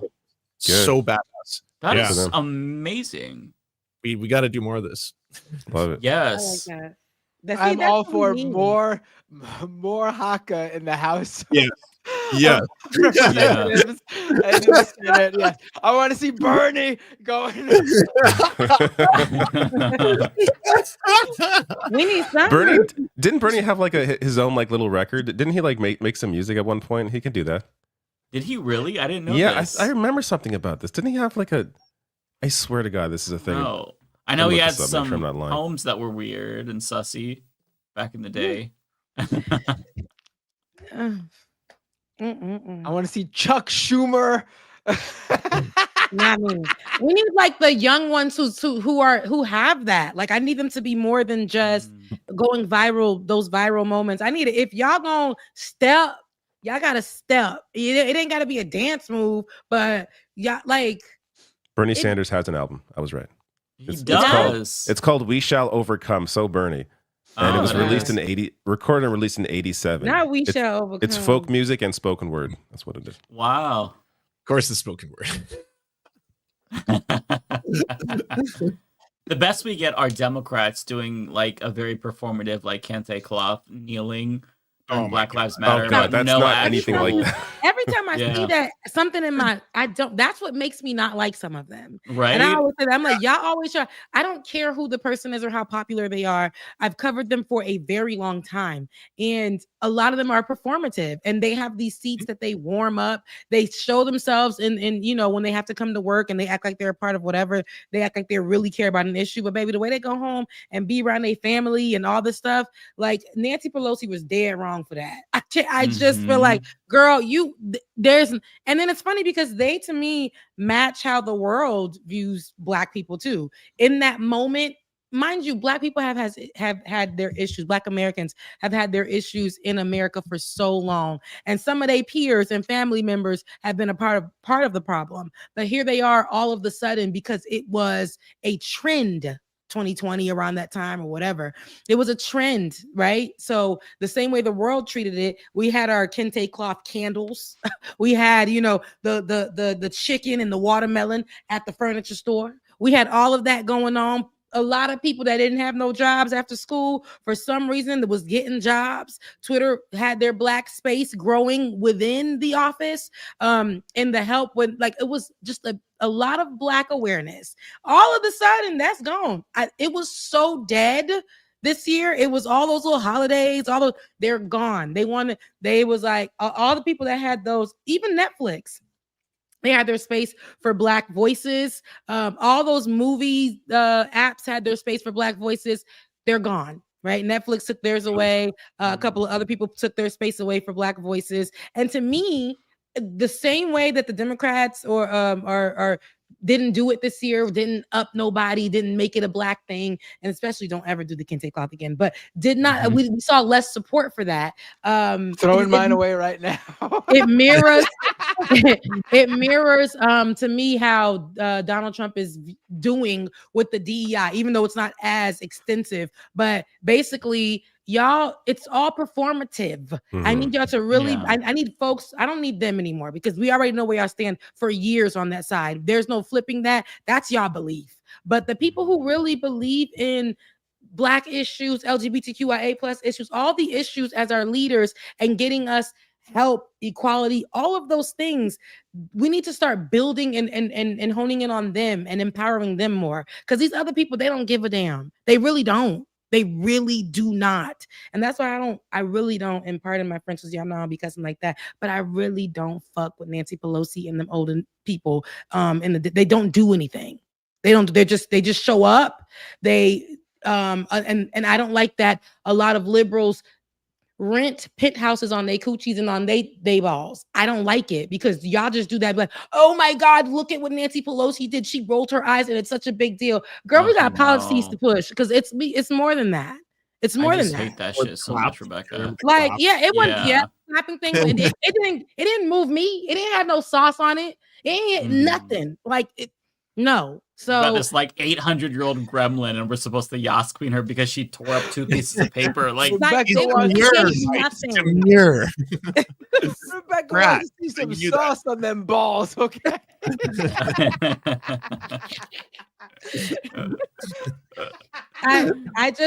It bothers me about the left that they get so, and even for me, I was one of those people, but I wasn't in the left just yet. I didn't know where I was in life. I just knew Barack Obama was running for president. I was about 17, 18. Okay. And so for me, I was like, he's Black. I'm at an HBCU. He came to it. He held our hands. I read his book. Like, you know, that I'm voting for this man. This is great.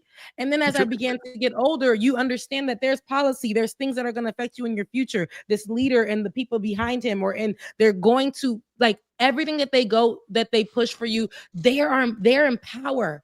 You are the constituent and they're in power. So we have the right to tell them how we want things to be and how it's going to work for us. And I think that us just glorifying these people because of what they look like or however is also problematic. They're also all war criminals. That's the part of growing up. All is of realizing them. All of like, them. Yeah. Every single one of them are war criminals. You know what's funny is I saw this chart about generations, and it showed that millennials are the only generation that's bucking the trend of getting more conservative as they age. And in fact, they're getting more left wing. And I think that what's happening, and this is completely projection, is we all start off as sock Dems and liberals. And then as time goes on, we get more pissed off and disillusioned with the system that we become democratic socialists and then socialists. Many people are now just straight up communist or anarchist. So that's what I think is happening. The same thing that we see like in those charts. It's what's happening to us. I was a little sock Dem lib when I started the show. Now I am completely anti-capitalist. I consider myself a socialist. I think that workers should own the means of production. I want to live in a classless, moneyless society. I'm as radical as you could possibly be when I should be getting more conservative if trends hold, but they don't. And we're all kind of going through the same thing. And it's nice. I feel a lot of kinship with our generation. I think we're crushing it. We've also just been like really fucked by everything. Like we saw like, you know, our parents, some of them were able to buy homes for like nothing compared to what the cost of housing is now. Like it is insane. Grandparents for like what, $20,000 for your grandparents? Oh my God. Yeah. But, and then they look at us like we're not doing. And I'm just like, at this point, the same way I'm treating this in politics, I do with my parents. Like that conversation when they be like, you know, where's the house? I don't care. I'm gonna be living here until I can afford something. It doesn't pressure me anymore. Before it used to make me feel like I was a failure, even though I know they weren't trying to make me feel like that, but they didn't understand what the money was looking like for us these days and how it's not lining up and we can't do the same things that we did when we were in their day and age. So I just let them talk in the same way here. I don't even give a damn. I'm going to do what I need to do. There are going to be days that like I'm going to purposely not cover some of the things that are probably going to be too much for me mentally when it comes to Donald Trump, especially within these coming months and things like that, because I am not about the way that the thing chewed up my mind from when I was fresh in it, right? And was like, we're going to fight Donald Trump, right? That was me. I was with y'all. And then it became, oh, we got Biden, but Donald Trump is still doing that. I just can't. Now I'm just like, I'm gonna be that just okay. I'm gonna talk about this, but there's other news to talk about. We're gonna cover this, but there's other news to talk about. And if I don't feel like talking about it, I don't give a damn who's in the comment section, who's trying to break my arm virtually, who's trying to tell me what to do because they feel entitled and where I should be. I need my mind and my sanity, and we just gonna have to rock this out together. All of us, you, me, and everybody else. We gonna have to rock this out together. That's it. That's it. Those blue fans, right? Come on, white people. Now. Yeah, I'm slapping wrists. Don't think I can come up to me and be like, here, I'm slapping wrists. Get it out of my face. Like, get out of my face. White people literally think that the blue wristbands are going to get them invites to the cookout. You're going to be banned for life if anybody sees you with that in public. Stop with the fucking like, blue wristbands. There's no cookout. I don't even want to go to cookouts. People sneezing on food and stuff. I'm not doing it. Here we go. Well, David, super chats? Yes. All this anti-capitalist talk is getting me hungry for some cash. So here we go. Oh my God. Who's this for? Sorry? Yeah, let me read those. First, because she likes to peace out. You know, and he's right after me. He be right after me. David right behind me. Oh, I'm right behind. Yeah. But no, go ahead. You go first. Okay, so I don't know where to go to find them again on here, but here we go. Wait, let me see right here. I don't know where to go to find them on here, but to the people that did give, I noticed you guys earlier, and I wish I could read them, but I see these on here. Lainey Lou, as a leftist separating from their Republican conspiracy theory husband, you all have kept me sane. Also, question is it true divorce lawyer calls are up? You trying to divorce your husband? You're not responsible. Okay. Listen. Thank you, though. I imagine so, right? I mean, this is going to destroy some marriages. Please. Tun Bosun said, please look up RFK connection to the measles outbreak in Samoa. He helped spread propaganda and drove down vaccination rates from 70% to 30%. I did see Prairie. That killed people. Yes, it did. Absolutely. Mm-hmm. And this is who he's putting it. Y'all, people, right? I don't even want to say it. See, it's getting spicy for me. But I know I saw Prairie. Thank you so much, Charlie. Thank you so much, Tony. Thank you so much. And then I did get like a few, I want to say, cash apps. And so Tony, thank you. Texas Organic, Izzy, Chelsea. I love you guys. Mean it. The night is you guys'. I know Mike and Matt are about to take it over. David, you do your thing. Lance, good night. I'm going to run through my. Last week we had insane super chats, so good night. I'll see y'all. It should be quick for me here because last week it was like, I don't know. You guys were up for a while because there was like 200 super chats. So something insane. Get through all of ours, yeah. It's just like it took me like 30 minutes to get through mine alone. I had to read mine by muting the Leftist Mafia and just going through mine separately because like Matt hadn't even started his yet. That's the smart way to do it. Philip Hempel. There is no sane person. Sorry, see, it's too late already. I can't even read. There is no sane person. Oh no, the sentence is wrong. There is no sane person will be left in our government after January. I guess. Well, yeah, probably not. I'm clicking on the wrong thing. I keep clicking on the YouTube chat, which is obviously not going to pop up in StreamYard. Lawn Gnomes. Name suggestion. Keep Leftist Mafia, but add a different tagline every week. Leftist Mafia, now with more thoughts about the Roman Empire. Lawn Gnomes again. If I can find you.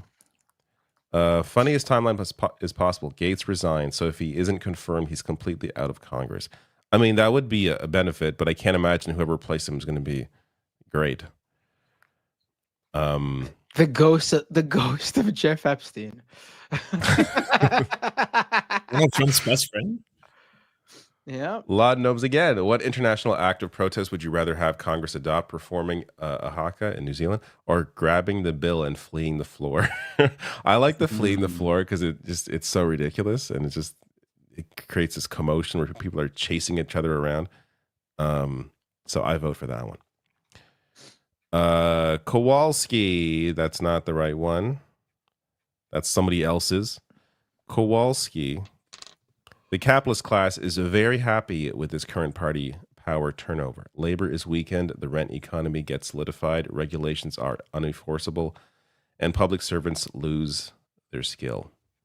I'm waiting for the good news.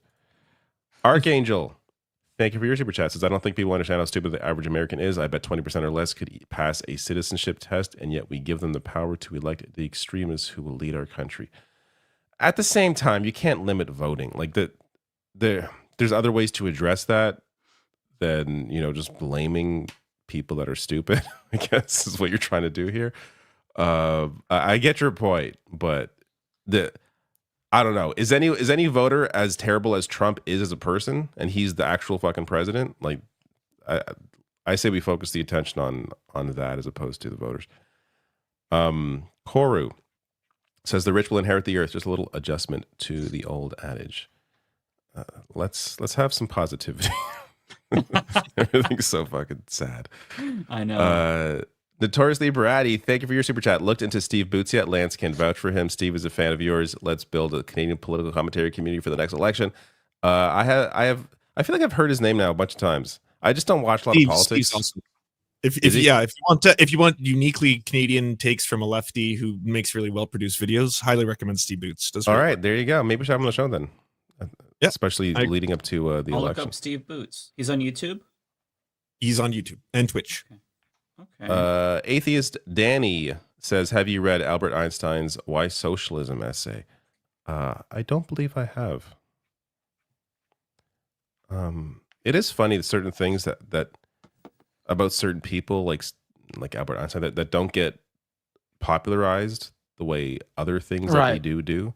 Like I think of the same, what was I just thinking about? I forget the example now, but there's other examples of that. MLK, same thing, where it's like they ignore a large part of like the fact that he was a huge leftist. Like it's George the way Orwell, people too. are immortalized, and they just cut off the part where it's like, oh, they were socialists too. It's clearly intentional. Yeah, George Orwell is a socialist as well, and Republicans like to quote 1984. They very clearly haven't read it or don't think that it's a warning for what we're experiencing in the modern day in certain ways. They should read Homage to Catalonia that talks about his first-hand experience volunteering to fight Franco with the socialists in that battle. It's probably his best book, in my opinion. Oh, okay. I haven't read that. Interesting. Yeah. Ethan Cole, yo, David, do you mind plugging Steve Boots for me? Here we go. Another one for Steve Boots. He's a smaller progressive Canadian YouTuber who does daily videos on political ongoings. It's good. There you go. If you are Canadian, check out Steve Boots. I just subscribed to Steve Boots. Lawn gnomes, or even if you're not Canadian, you need a break from the American shit. It's always good to. I think I'll be dipping back into Canada a little more now, just to get my. I will be too. Just to cleanse my brain. Then again, it's no cleanse because we got our own shit here, so it's not really an escape. Lawn gnomes says the InfoWars mailing list is going to have regrets. Yes, I really hope the Onion gets to utilize that. The Lumpin Law. No, that's not mine. Dynamic Editor says, Mike, please respond to your emails. It's been 2 months. I know. I'm sorry. Yeah, I think the Discord server can be a great place to find help during this Trump term. I just find it funny that you sent this to me, but I will try to remember. I don't know what I am needed for the Discord server because I don't have a part in operating it. But I will try to remember that. I'm sorry. Charlie says, have a dono, bud. Thank you. Thank you very much for your generosity. Law Gnomes says ground game means zilch without policy and vision. Absolutely. Paul M, once I find you, I will read your chat. Says, what percentage of the Trump voters do you think were from people that want the system burnt down? How many of them did it knowing they'd burn as well? Hard to know those numbers, but I'm sure there is a percentage where that was the perspective. All right. A few more. Bitey Face Puppy Guy, thank you for your $20 super chat with no message. Appreciate it. Again, Bitey Face Puppy Guy. This is further down. Says, no, there's one. That's not mine. that mine? That's not mine. As an Ontarian, hearing about these monsters in Trump's cabinet reminds me of the dark days of drowning in the putrescence of the Paul Bernardo and Carla Homolka. Oh my God, I forgot all about that. Yeah, that was a grim time. Seth Wade, I'm a kid's mental health worker in Red, Missouri. I'm not trying to fearmonger or push paranoia, but our LGBTQ kids are feeling the effects of this regression, and it breaks me. I'm with them. Thanks, y'all. Yeah, the impact on culture, I think, isn't given the attention it really deserves. The impact that Trump had the first time, and not just him. Again, the culture he brings in, it's very depressing. Yeah. Last one, Brian. Apologies for me being so tired. Brian says, what are your thoughts on Kyle Kalinski's push for Jon Stewart 2028? I don't think John would ever do it. I think he would definitely win if he did. Wants to run for office many times on a show. When interviewed, he doesn't want it. Also, why do people keep looking at 2028? Like, we got a while to go before we even need to think about this. Like, Yeah, I can't I even think it's think because about people need another hope election. right now. I think people need something positive to look forward to. There's nothing. You gotta come to terms with. Yeah, if you're gonna look at something, look at the midterms. At least that's somewhere where we actually know the Democrats could win, because they've won. They've been winning in special elections and those type of races. Because I hate to say it, but it seems like as of right now, at least, Democrats are the ones who thrive in low voter turnout situations. Right now, I mean, that's what turned it around for Trump. All those new and undecided voters who everyone assumed would be voting Democrat, no, they went for Trump. That was the difference maker. Like, if you look at those swing states, as more votes come in, Kamala actually, in the swing states, either hit or exceeded Biden's 2020 votes. Like, yes, overall Democratic turnout was down, but that's if you count like California and New York and New Jersey and those states. But the data now shows that she actually hit or exceeded Joe Biden's 2020 turnout. It's just that Trump turned out even more. That's the real thing to fucking worry about. That's so bizarre. Why? I guess is my question. I would like to know why. And the thought of 2028, I don't think people understand it. We're still in 2024. The next president, assuming we have a new president ever, they're not going to take office until 2029. We're talking about the end of the decade. It is a long time. So I understand. I think that it makes sense that people want to be hopeful, but I can't even think that far ahead right now. Yeah, I'm gonna be great. I think we gotta stop like the fake hope stuff. Like, I get that we need to decompress and but if you want to do that, like, step away from politics for a minute. Like, we all need to. I'm not saying that as like a put down. Like, go watch a movie, go do a hobby, watch some sports. Like, I think we need to deal with the reality though of our political situation here, and that it's we're in a very much wait and see type scenario where we have to find out if this turnout can be sustained or if this is just for Trump. Because if it's goes beyond Trump, then there's going to be a real problem. Right. Yeah.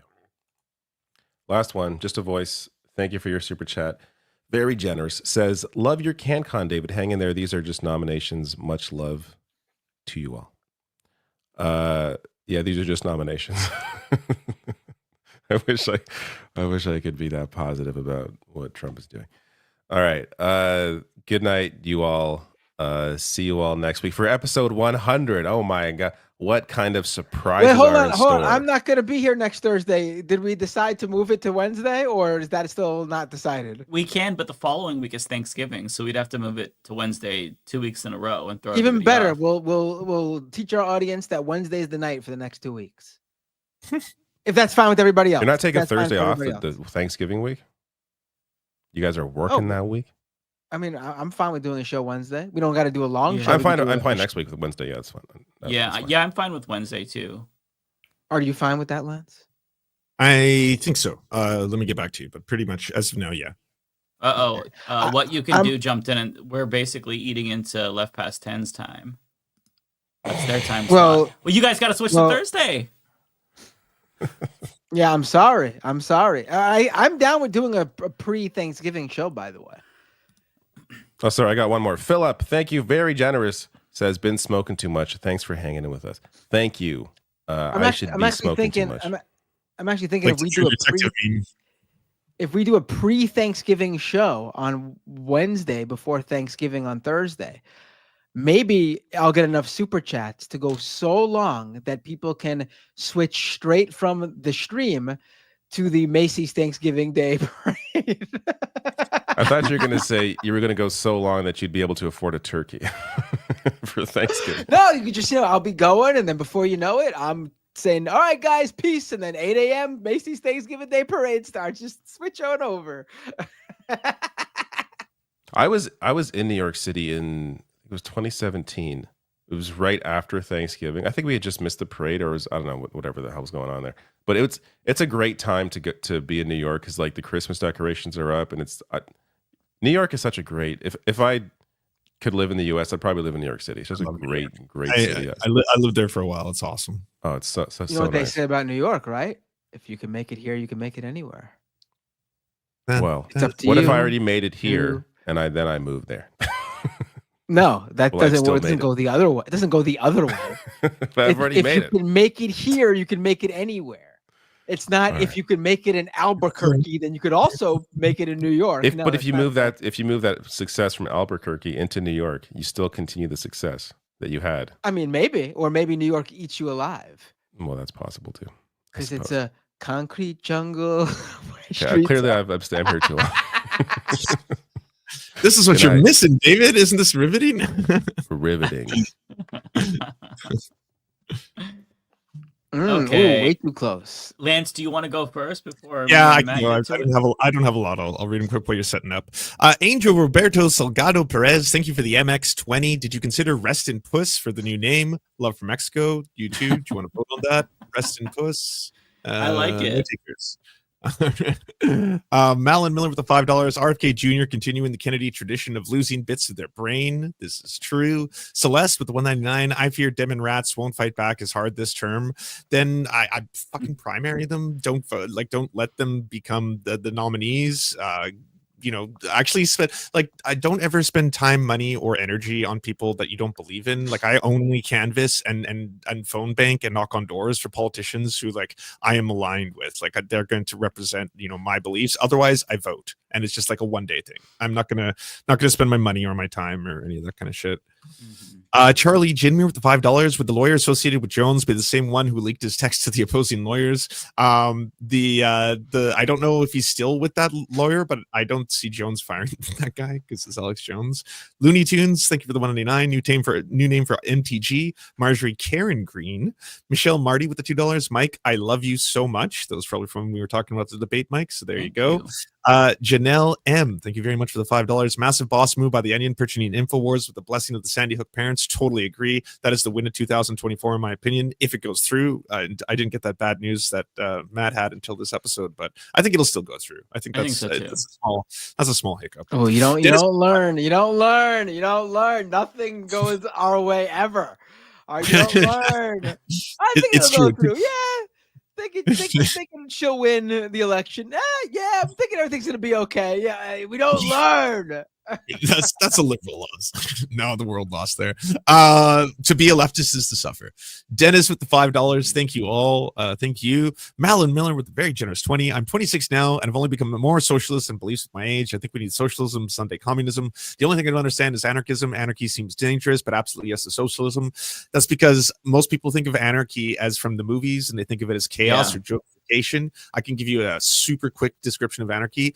All hierarchies, the burden of proof for a hierarchy to exist has to that who holds the hierarchy the burden of proof is on them to justify that.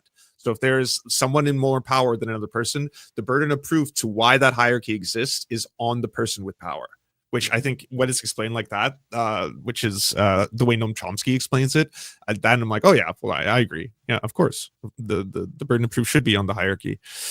Before the cause gaming, $5. My town council elects 2 of 6 members each year. I'm one low income guy, but I'm gearing up for next year. Better start going to the meetings. Hell yeah. And also join your local BSA. That's fucking awesome. And finally, the Letter Hack, which everyone should go subscribe to because Letter Hack makes really good shit. Why not combine Left Past 10 with Leftist Mafia on one of the Wednesdays, make a group show, cover the airwaves? I'm sure we're totally down to do a collab sometime. We'll reach out. If we do a combine, we should do it the following week, not next week, because next week is episode 100 and we have some special stuff planned. Oh yeah, we have a huge announcement for episode. But the week after that, big surprise. Mm-hmm. Take it away. Leaving the show. We're canceling the show. It's off. There's a big difference. You've been fired. Okay, Matt, do you want me to just go through? I'll read all mine, and then I'll go through yours. You read all yours, and I'll just put them up on the screen. Is that okay? Yeah, that sounds good to me. Let's do it. I feel like that's the easiest way, so that we're not like, oh, is this yours or mine? Okay. Yeah. So first and foremost, we have Unknown. Thank you so much for the £10. Really appreciate that. Your Discord has started compiling resources to help people through the Trump term. We would appreciate all input possible, including an email response. Okay, I will try to check. I'm sorry. Also, did you check out Heartstopper? I did not check out Heartstopper, but I will try to check out Discord, and I will go through my emails. I apologize again, sincerely. Thank you so much, Tyler Hackner, for the 22 months. My next one is from B. Wood. Thank you for the $5. How about On Your Left for a new name, a Captain America reference? I don't like it, but I appreciate the recommendation. Chris Corcoran with $2. New show name, Electile Dysfunction. I kind of like that. I kind of like it, but it's very male-centric. True. And it's I mean, that's like also it very much like pegs us as strictly a political type show, and I think we obviously are mainly that, but I think we go beyond that and talk about cultural stuff too. We do. That's true. I think we need to venture out a little bit more and talk about like some gaming stuff or movies more, which we do, but I think that'll help us have more broad appeal. True. Okay, Archangel, thank you for the $10. Appreciate that. Trying to be upset about the election, but I just can't. This country deserves every crazy thing Trump will do to it. Look at the clowns in his cabinet. It's likely to be a horror show. The USA sucks. I totally agree. I wish there was some way to exempt people who didn't vote for this clown from all of the consequences. I hate that we all have to find out after his supporters fucked around. It's really frustrating. But yeah, I absolutely understand the sentiment. Plus, no one in other countries is exempt from the shit that the U.S. does from them, which always really fucking sucks. Yeah, shit rolls downhill. And yeah, I feel bad for the other countries as well because they have no say over our dumb fuck electorate's decisions. It really is just frustrating. Thank you for the super sticker Death on a Plate. It's a sticker of a microphone. Thank you so much. The International Party of Antarctica. Thank you for the $2. Comrade High Commander Cold seeks a debate. Well, I don't fuck with cold. I am much more of a warm climate person, so I refuse. I'm scared. Bay Photo, thank you for the $4.99. Ellie Mistala is right. 7-2 really isn't different than 6-3 when Trump will have appointed 5 of the 9 justices. SCOTUS is cooked without major reform. Yeah, I agree to an extent, and I agree in terms of just the way the cases will be decided. It will matter eventually when that flips. By the time that happens in the far future, though, the country will be so cooked. So I get it, but at the same time, I think trying to keep it from going 7-2 is still long-term going to benefit us, even if it won't make a difference at all in the short term. Miguel Salquero, thank you for the $10. People's anger towards Dems is an example for the left to talk about democracy, electoral reform. We need to talk about proportional representation, multi-member districts, a multi-party system is needed. Yeah, Miguel, I tried this so much. I I tried so hard and got so far, but in the end, it didn't even matter. I don't know why I'm quoting Linkin Park, but I was like, is that Linkin Park? I don't know, hear it just- now. Try so hard. It was on my heart. I mean, we had the opportunity. I think it was Don Byers Jr. who proposed legislation that would do just that. It would create independent commissions for redistricting. It would change our district magnitude, so that way we have more proportional representation. There's not a lot that you can do in our presidential system, but you can make it more proportional with multi-member districts, and the bill would have done just that. And I tried to get lefties on board. It was HR 4000. I even, behind the scenes, when I was still friends with Jimmy Dore, back in 2017, he was talking about, third parties. And I'm like, hey, this bill, HR 4000, promote this. Tell people to call and get their representatives to co-sponsor it. He mentioned it once on his show. So I've given up. The third parties don't really promote electoral reform. We had ranked choice voting on the ballot in Oregon, and it was on the ballot in Colorado. And they both failed overwhelmingly. Didn't see much talk from the National Green Party to recommend this. I just have kind of given up on that front because I tried so hard, but I'm only one person. And even though I have a pretty big platform, I can't catalyze a national movement. So what you're saying is 1,000% true, Miguel, but it's just so hard to get people to understand that they have to do that before they start getting third parties that are viable, because we have a bajillion parties already. The problem is the system. So I'm with you. I'm with you so hard, but I'm just kind of burnt. International Party of Antarctica with $2. Thank you. The U.S. is imploding. Clown arm up and start prepping. Yes. Become doomsday preppers. Arm yourselves. If you don't know how to use a gun, you can get like one of those police grade tasers for like $300 or $400. Make sure that you update your passport just in case. I'm not saying it's going to come to that, but always be ready. Better to be safe than sorry. That's my take, especially if you're a queer person or a person of color in a red state where you're much more vulnerable. Try to make friends and connections with people in blue states, so in the event you need to, you can go there if shit hits the fan really badly in those red states. But just don't become a doomsday prepper. Don't be a crazy person, but, take precautions. The Lumpen Lodge, thank you for the $2. Gravy seals are being deputized into lynch mobs. Yeah. Police officers, everybody, they're all going to become basically Border Patrol agents effectively if this mass deportation plan does go through, and it seems like they are intent on doing that. So, I mean, it's going to get really fucking ugly. There's no other way to put it. It's just going to get really bad.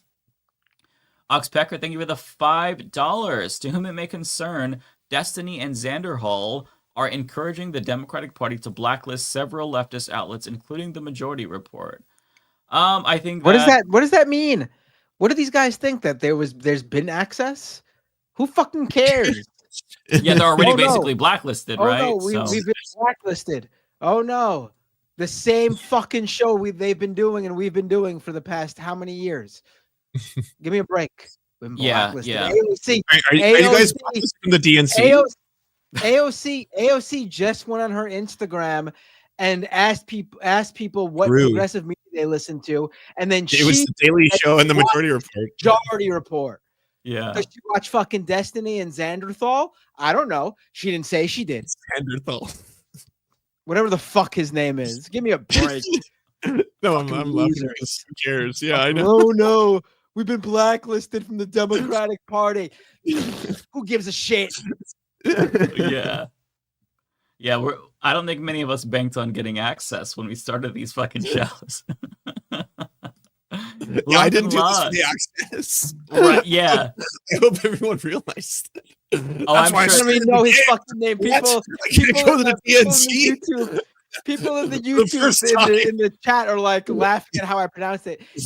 I don't even know how to fucking pronounce his name. Xanderthal, Xanadu. I don't give a shit. You lost your assets, bro. Give me a break. Fucking Lumpen well, maybe they should do the real important thing after the electoral loss and that's try to get Twitch to ban Hassan, which they've been trying to do and That's seemingly praxis. failing at. Seems like So that maybe seems they like- should spend time doing that, or maybe some of them could do another stream with Nick Fuentes. Maybe that'll really show where the Democrats are at. Give me a break.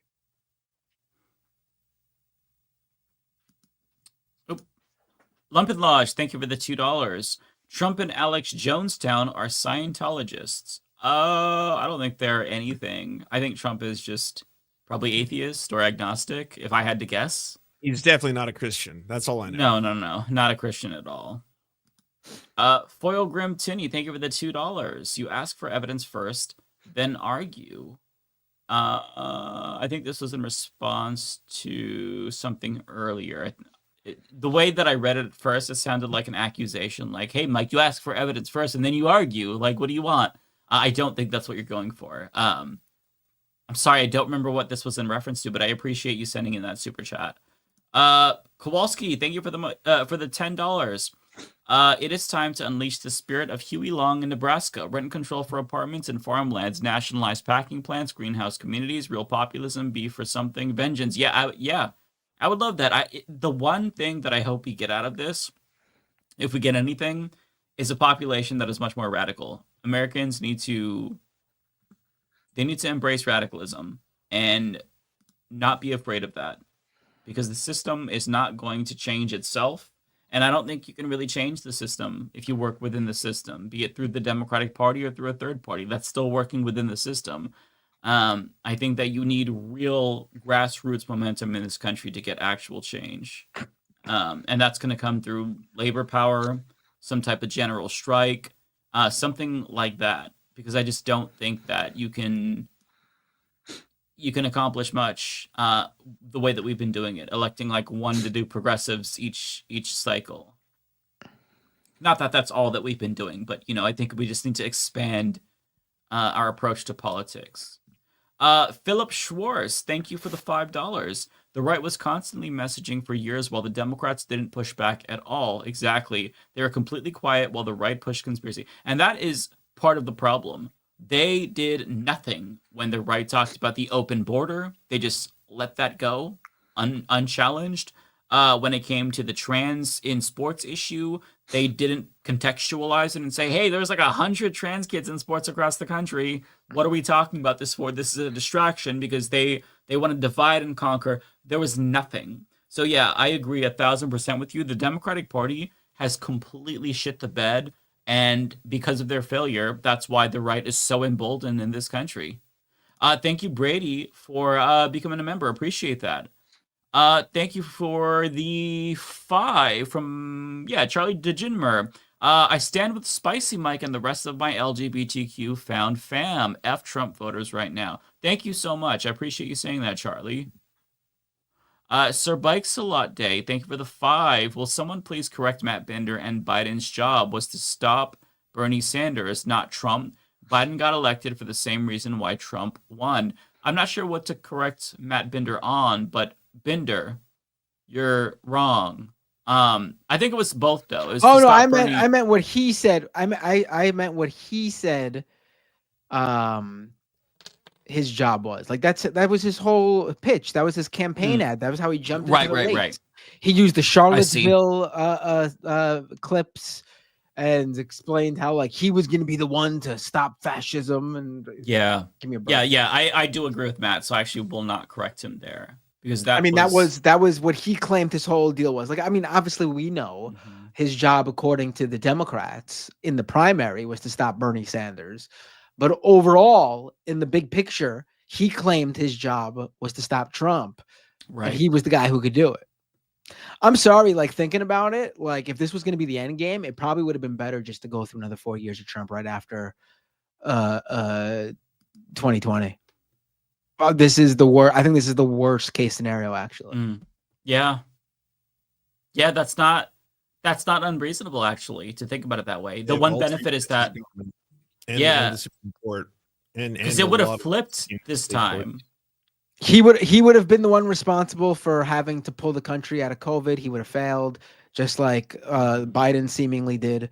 But I think he would have failed even harder. But how much worse would the vaccine rollout would have been? Because when Biden took office, there was no infrastructure in place to actually distribute them. So we might have been. I mean, it would have. I think it would have been. I think it would have.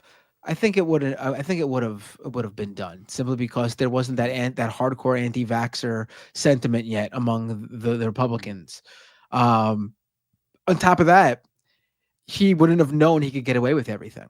Like he now knows he could get away with. He got away with January 6th. That's true. That's a great point. And all the fucking court cases for all the various fucking things, from trying to overturn the election, from the harassing the election workers in Georgia, to the financial crimes in New York, the whole shebang. He knows he got away with everything, and he'll get away with everything, and there's nothing that can stop him.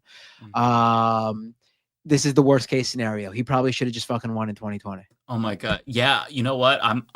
I agree with that. That's such a great case. Damn, we fucked ourselves. They fucked us. Just think about it. Like there was still like this belief throughout his term that like there were some sort of guardrail stopping him, that he and his administration even held back on certain things. Like they didn't deliver on almost anything they said they were going to deliver of any meaning. Like, yeah, they did some horrible things, but they promised a lot worse and they didn't deliver. Yeah. Now, I think any of those concerns, worries are out the window, and we're in for a real fucking time. Yeah. I didn't really think about that. That's something. Fuck.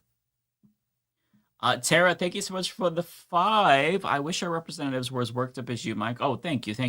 Like, where's the fight? Why is Biden being civil with Trump? Why normalize him? And that's the thing that is so frustrating to me, is that so many of these Democrats, they rightfully call him a fascist, but the second they have the chance to hold hands with him and sing Kumbaya, they take that chance. And then you add Trump talking about a smooth transition, the smoothest transition ever. It's like, yeah, motherfucker, because Biden isn't trying to overturn the election. It's just the fact that Biden is just like chumming it up with him. Like, I don't expect him to like fucking, I don't know, like attack him, but it's gross to see that. And I hate it so much. Liberals are not capable of adequately combating fascism. Like, they can call themselves the resistance, but that's bullshit. They're paper tigers. Like, they will roll over in a second. And it's frustrating that that's the case because fascists are fucking idiots. If you look throughout history, and even around the world, fascists are deeply incompetent idiots. So it shouldn't be that difficult to run roughshod over them. But then when you have the Democratic Party that just doesn't give a fuck at all, you get the perfect scenario where a fucking fascist can take over and one of two parties can become fascist. It's really frustrating. 0PE, thank you for the $4.99. They already have a list going on of the nonprofits they're going after. Interesting. Okay, here's the link if anybody wants to look into that. Yeah, I would not be surprised if we saw Palestinian nonprofits and queer nonprofits get targeted. I would not be surprised at all if that happened. Yeah, appreciate the link, Lod. Logic Bees sends the $1.99. Appreciate that. Trans flag emoji. I donated 5 times and she still DL'd GLBT. Yeah, that was part of the problem too. Kamala didn't mention trans people a single time in her platform. If you go to the civil rights and LGBTQ section, the only mention of trans is the T in LGBT. She didn't actually say trans people. And this is the problem with Democrats. They just cannot fight. They're too afraid. They look at the polls or they think that certain things are unpopular or not poll tested enough, and they just can't be authentic. They can't stand for what they believe in. And I hate that so much. Okay, the next one is from Marley Morgan. Thank you for the 5. I live in Louisiana. I'm planning on trying to get to Chicago before January. If you could, that would be awesome. If you have the means to get into a blue state, I would highly encourage you to do that. I know it's easier said than done. Lots of you can't leave your jobs and your family. I understand it, but if you have the ability to, I would recommend doing that. You're not going to be shielded from everything in blue states, but it will be better than red states without a doubt. Look for Alec. Thank you for $5. Oh, I just missed. Shit, hang on. RE, people failing up. True in every profession I've been in. Capitalism side effect. I've taken jobs only for more money knowing I was not qualified. Yeah, I mean, we see it in government. We see it in companies. It doesn't matter how bad you do. We do not live in a meritocracy, contrary to popular belief. Ignar Husky, thank you so much for the 5. Those Maori are some badasses. We need more stuff like this in our politics. Yeah, we do. We really do. Marley Morgan, thank you for the 5. Chloe Cole is apparently coming to speak at my local university on Trans Day of Remembrance. People are not happy. I'm thinking of joining protests. If you can, yeah, absolutely. This is the detransitioner that Republicans are citing, I believe, right?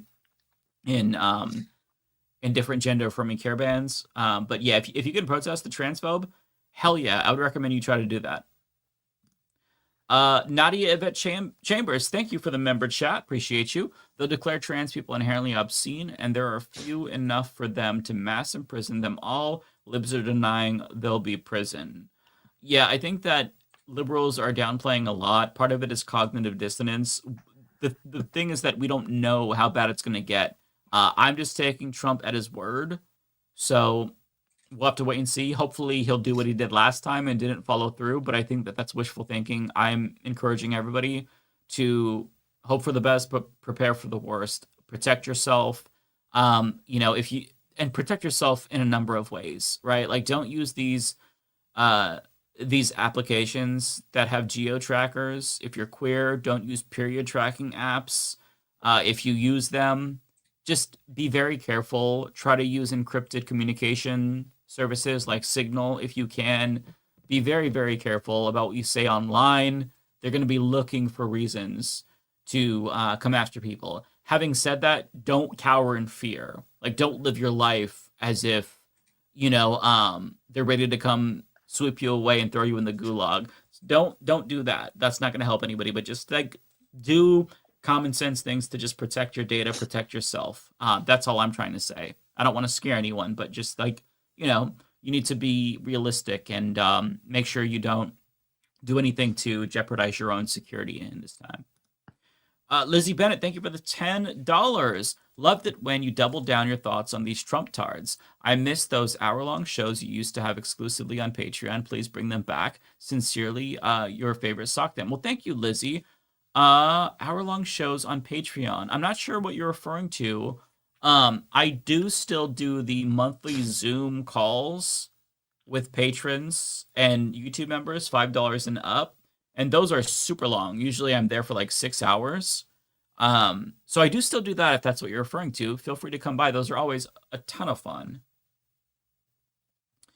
Okay, Rhonda is the next one. Here we go. Rhonda Abrams. I'm almost done, by the way, Matt. Thank you for the $5. Leftist Mafia is great. Appreciate that. Alternative Atlas shrugged. Better than any of the recommendations we've come up with. I will say that.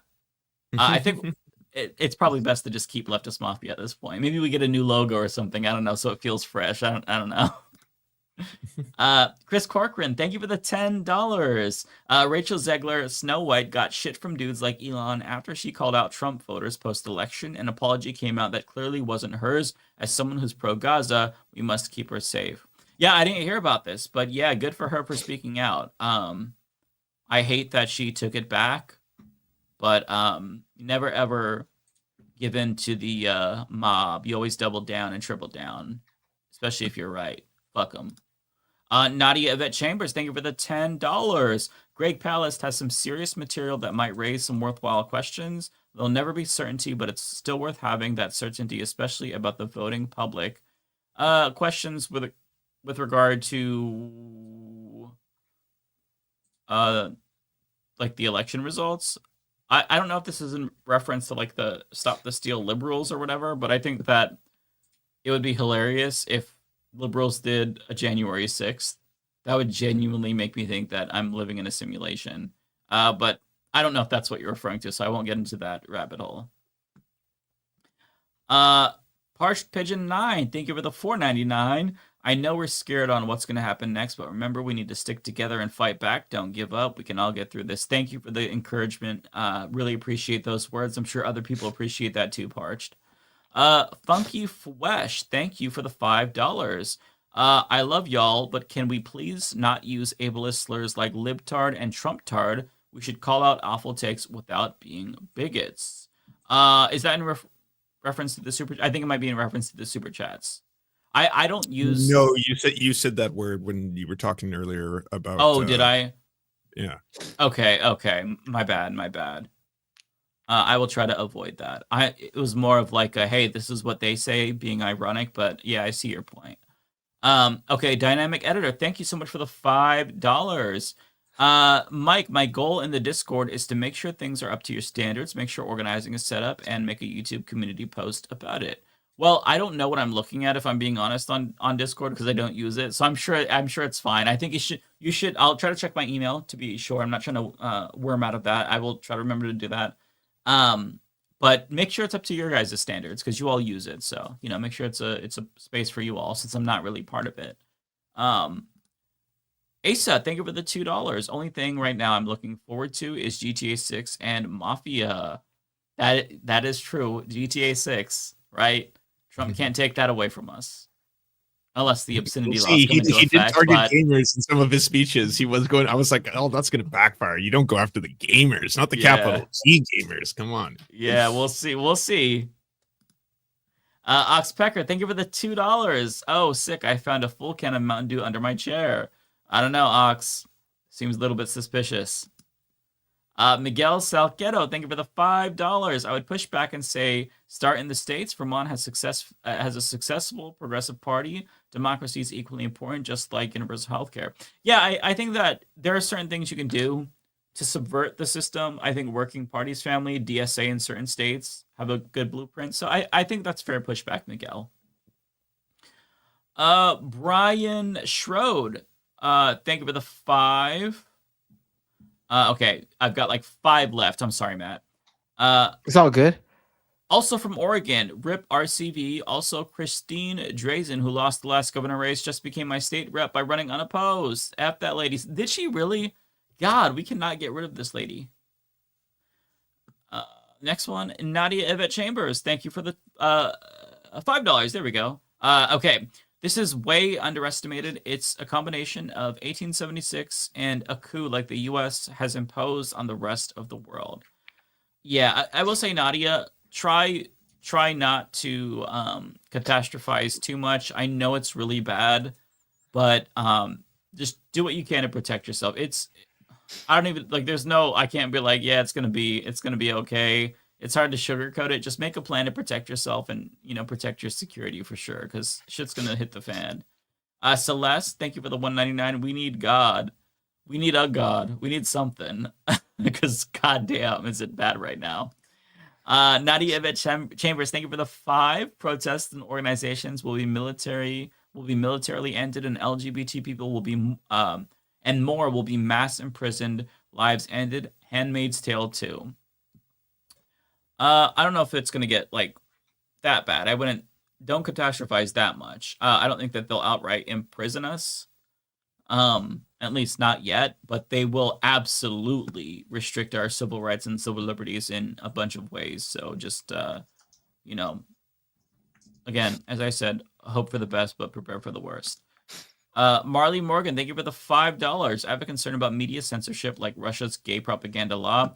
That's what I'm thinking is kind of more of what's going to happen here. Orban did that. Russia did it. A gay propaganda type law that would completely skull fuck all of our channels into oblivion. That would make, the expression of queerness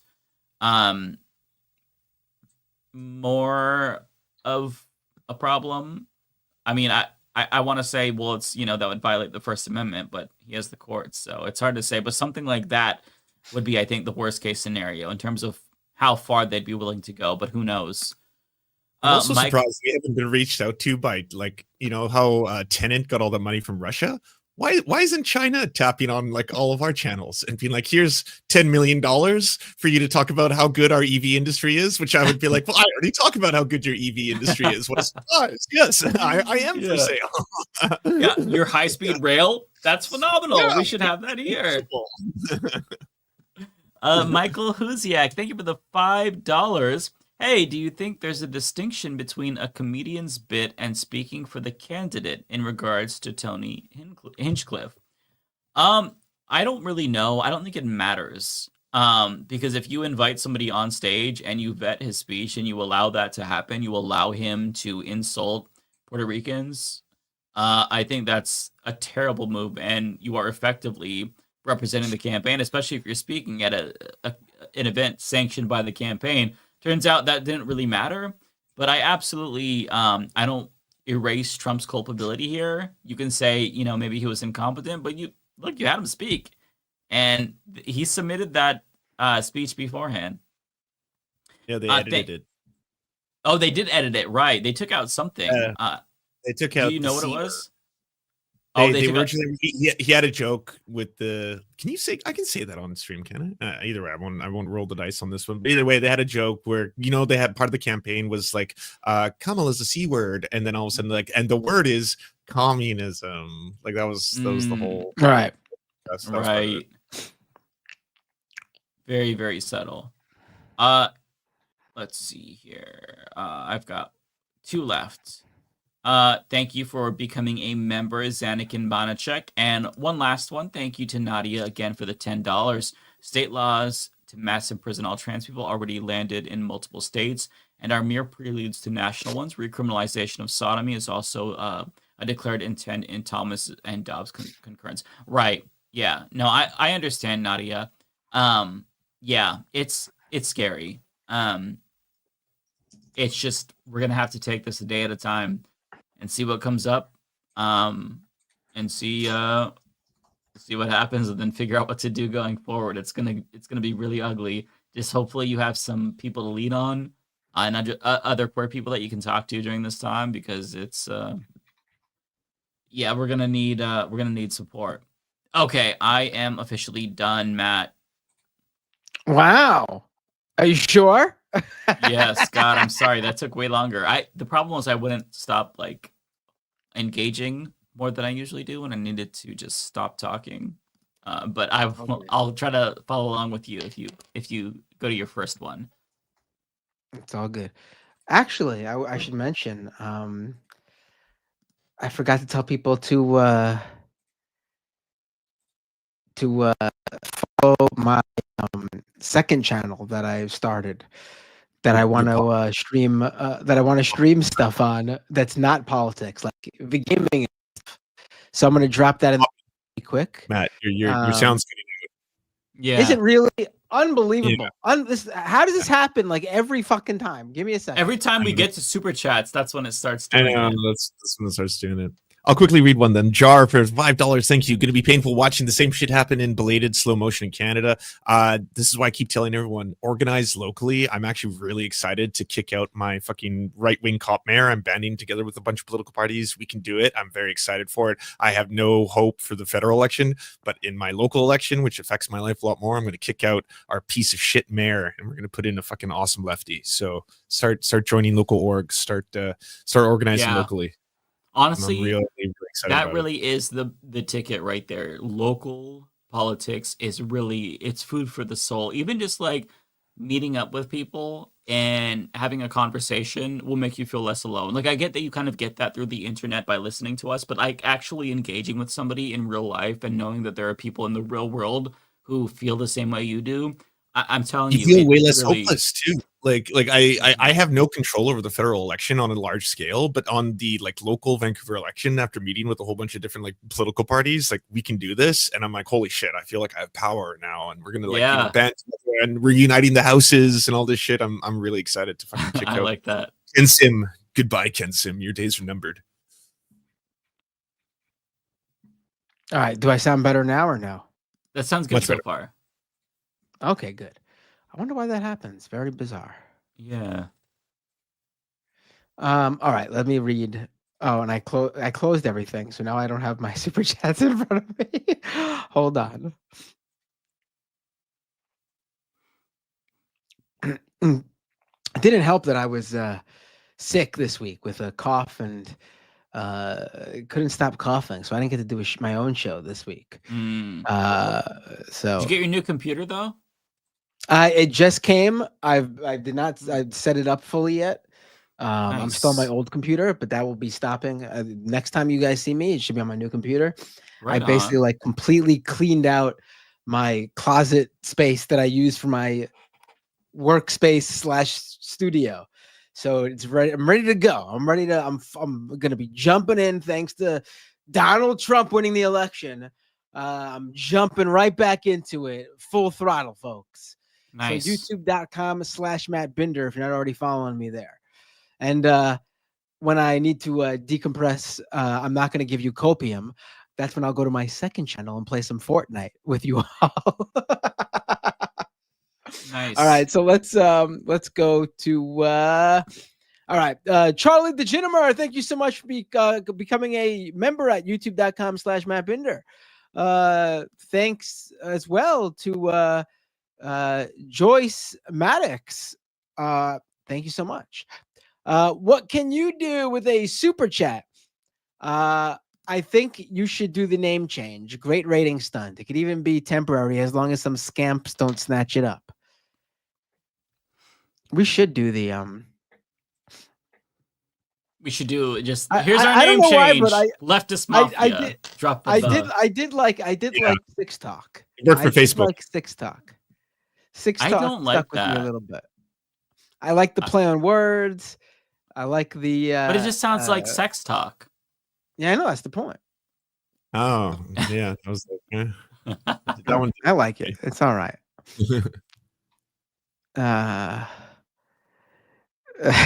Charlie Ginnemer with a membership super chat, member for 16 months. Like it or not is a great name for a show. My dad with a membership chat, member for 15 months. Thank you, Dad. Maybe Matt should resurrect his punk band's name. It's a fucking catastrophe. Not bad, actually. Yeah. That was the name of my band, by the way. It's a fucking catastrophe. Oh, okay, nice. Kowalski with a $10 super chat.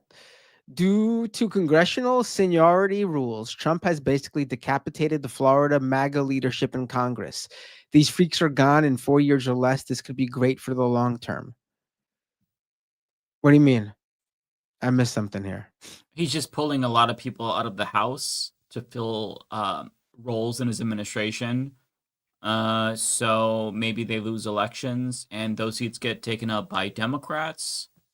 Matt Gaetz' seat is very right-leaning, so I don't think that would happen. But it's possible at least Stefanik, her seat gets filled by a Democrat. I mean, I don't want to give everybody too much hopium because I'm not really sure. We'll see though. Someone this isn't a super chat, but someone in the chat said, Godless Pacifist said, Matt, definitely bring back the band. I should bring. I need to do music again. I've been dabbling in it, but never put anything out. Maybe I should, maybe I should do it. It was the Bush years that made me start the band. So I mean, maybe the Trump years will instill that same creative spark. You know, the best art comes from a dark place usually, right? It did it the first 4 years of Trump, but maybe this one will. Looney Tunes 9000. RFK Jr. not only needs treatment for that vocal cancer, but he needs to stop cheating on his wife. Reg X with a $10 super chat. It's going to be a long 4 years, and I'm going to be watching my representatives like a hawk. No more neocons or neoliberals. I'm done. Through with that shit. Hang on. Who was this last one? I'm sorry. I didn't catch up. Reg X. Reg X. Okay. I mean, I think we really need to primary more people than ever before. What's the harm? It's primary. Who gives a shit? Everyone who blows it should be primaried. Starting with the people who voted for the Democrats that voted to give Trump the power yeah, to shut down any nonprofit organization that he deems that he doesn't like. Go after Colin Allred first because he threw trans people under the bus and he voted to give Trump that extra power. Fuck him. I mean, I don't mean to go after anyone first. I mean, these are people all over the country. They're Democrats all over the country. Every single one. Yeah. I mean, Anyone who's in office and isn't standing up to everything that Trump and his administration wants to do it does not deserve to be there. Mm-hmm. Especially if they're in a blue state and have no reason to fucking, not even an electoral reason, not even that excuse. If you're in a blue state and voting for anything that this guy is going to do to hurt people or your constituents, then get out of here now.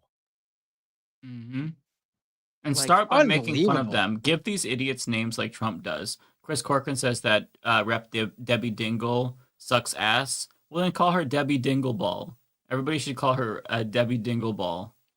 Make that her name, Just and then she'll run from Congress. Primary them. She'll run away. Primaried. Everyone should be primaried. No, you don't have to primary them. Just stand in front of her office, and whenever she leaves, say Dingleball, Dingleball, and she'll be running, screaming. There's nothing. I see. Mike is backtracking now. It went from if you voted for Trump, you deserve to go to hell. But if you're a Democratic congressperson, just lightly heckle them outside their offices, please. Okay, I'll modify it. Bring a guillotine with you, stand next to it just for the implicit threat, and then say Dingleball or Dingleberry. This is getting to the part where I'm tired and I say dumb shit. Mike, your powerless neighbor who was fooled by Trump, he deserves the worst. Oh, the people in power who got us there? Smack them on the ass when they pass you by the streets. Tap their balls lightly when they pass by. You see them in a restaurant enjoying a meal, fart on their food. Walk up to their plate, fucking fart on their food. That'll show them. You're going out to dinner with your congressperson? You pay for the meal still, but you make them leave the tip. That'll show them. Whoa, hey, he doesn't represent the leftist mafia, okay? We went too far. Things have gotten out of control. It's late. Unbelievable. Every single one of these people, primary. Make them sweat. Even if they win in the end, you made them sweat. You didn't cause any harm. Maybe, if every single one of them is primaried, we get 1 or 2 wins. A single establishment Dem who sides with Trump on anything, losing just one of them would be completely worth it. We need to set up some sort of an organization that fields candidates for Democrats that don't take corporate money. And they represent just us. Like, we can call it Justice Democrats or something. We'll come up with a name later. But we need to. No, I don't want anything to do with the Justice Dems ended up being really great. But with the way you were bringing up, it made me think of the TYT version of it, which was they were much better when they got away from TYT, which should tell you something, I think. But let's continue. Okay, what's next? We're at rejects. Tunbosin with the super chat. David Axelrod is trying to push Rahm Emanuel to head the DNC. Oh joy! But remember, Bernie never won nationally. No more woke stuff. Blah blah. I mean, they don't learn. That's such a hilarious choice. Rahm Emanuel. Single one of them. Every single one of these people. I mean,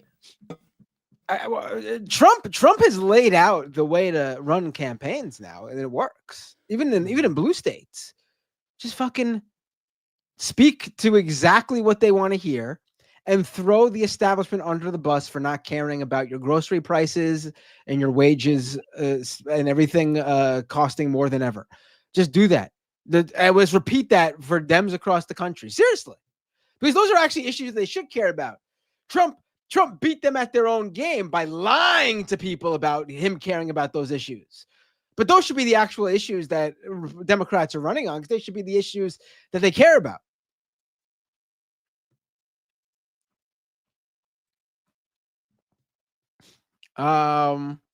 Radio friendly box. Harris was never strong. She lost her own state in primary. She simply was not Biden. But then she did nothing to distinguish herself from him. I mean, she was a weak candidate from the beginning, and Biden did that to her. I mean, Biden gave her no shot. I mean, if there was a primary, it's very likely she would have won. I mean, she's the VP. And that primary battle would have given her that opportunity to grow her supporter base and it turned them from like soft supporters who are just voting for her because she's an anti-Trump vote to actually like support her. Like that's what the primary is for. It's to strengthen the candidate. That's essentially what it's supposed to do. I mean, you wouldn't know about any of these people. If Bernie didn't start running in that primary in 2015, the vast majority of this country would just know him as just another senator. That primary put him on the map as a national figure.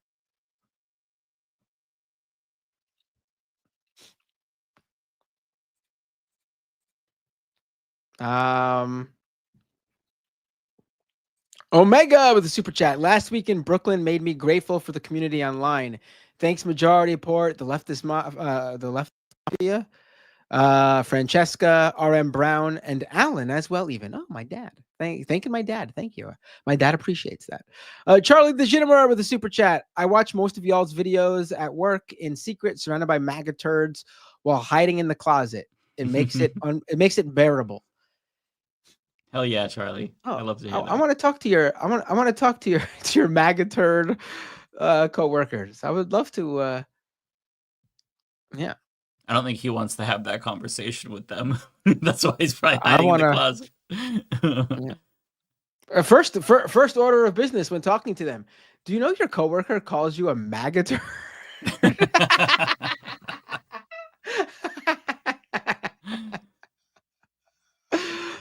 Sarah with a $10 super chat. November 15th is the deadline to opt out if you don't want X to use your tweets to train Grok, as well as other companies use your tweets to train their AI. I have to look more into that. I mean, problem is I just can't leave Twitter. It's not because to do it. It's such a integral part of what I do. I don't even mean just posting there. Like I can't. I mean, everyone knows me for my work reporting on Twitter and Elon Musk. Can't do that if I'm not on there. It's just not possible. I fully encourage people to do whatever they deem necessary. There's nothing that would bring me more joy than seeing Blue Sky pull this off. I would love to see that. The momentum's there. They're at 16 million users right now. Already? They were at 15 million like a couple of days ago. Yeah. No, they gained 1 million just in the past 24 hours. Wow. This is, and it's not plateauing. Like you would think, like right after the election, there's a big boost and then it slowly starts to peter off. No, the opposite has happened, actually. It's been going from 100,000 new signups per day after the election to now 1 million. It's actually gaining momentum. I mean, obviously it pales in comparison to what Twitter has and even Threads. Although Threads cheats because of the Instagram integration, which basically Threads is so much. Yeah. But if Blue Sky could pull it off, I mean, I would love that. I'm glad that people are seemingly opting for Blue Sky over Threads. I hate Threads. It's the first social media platform that the early adopters were leftists, artists. What is it? Black Twitter moved over there. Indigenous Twitter moved over there, and like it's the first time I've ever seen basically people who are creative and leftist dominate a social media platform. Juniper's the 5th biggest account on the whole website. Really? Yeah, like that's insane. Yeah. Wow. That's amazing. Not anymore. The Juniper's fallen a bit because there's some famous people. There's some famous people joining, and they get lots of fun. But listen, it's not backed by a big tech company. There's no sort of big corporate conglomerate behind it. There's no one making a ton of money off of it yet. But let's hope for the best. It seems to be the people who are running it want to do the You know, job mods of is creating an pointing out, actual. you go to settings in Twitter, and you can turn off Grok AI training in X/settings/Grok settings. Yeah, there you go. Listen, I still think people should look into going elsewhere. I also feel like if you do what I do or any political content creator does, I do think it is helpful to meet people where they are. And as of right now, people are still on X. I don't think those people should abandon it quite yet. I mean, obviously, use other platforms more if you think that's good for you, but I don't think it should be abandoned. It's not the same as like if it gets to the point where it's just like Gab, where it's just fucking far right extremists, then it's no point. Like, but as of right now, it's still a mainstream platform with the broader public still on it. But no doubt, it's changed greatly, and like you just have a bunch of right wing users paying money to get their shit all over the place through the the premium algorithm boost.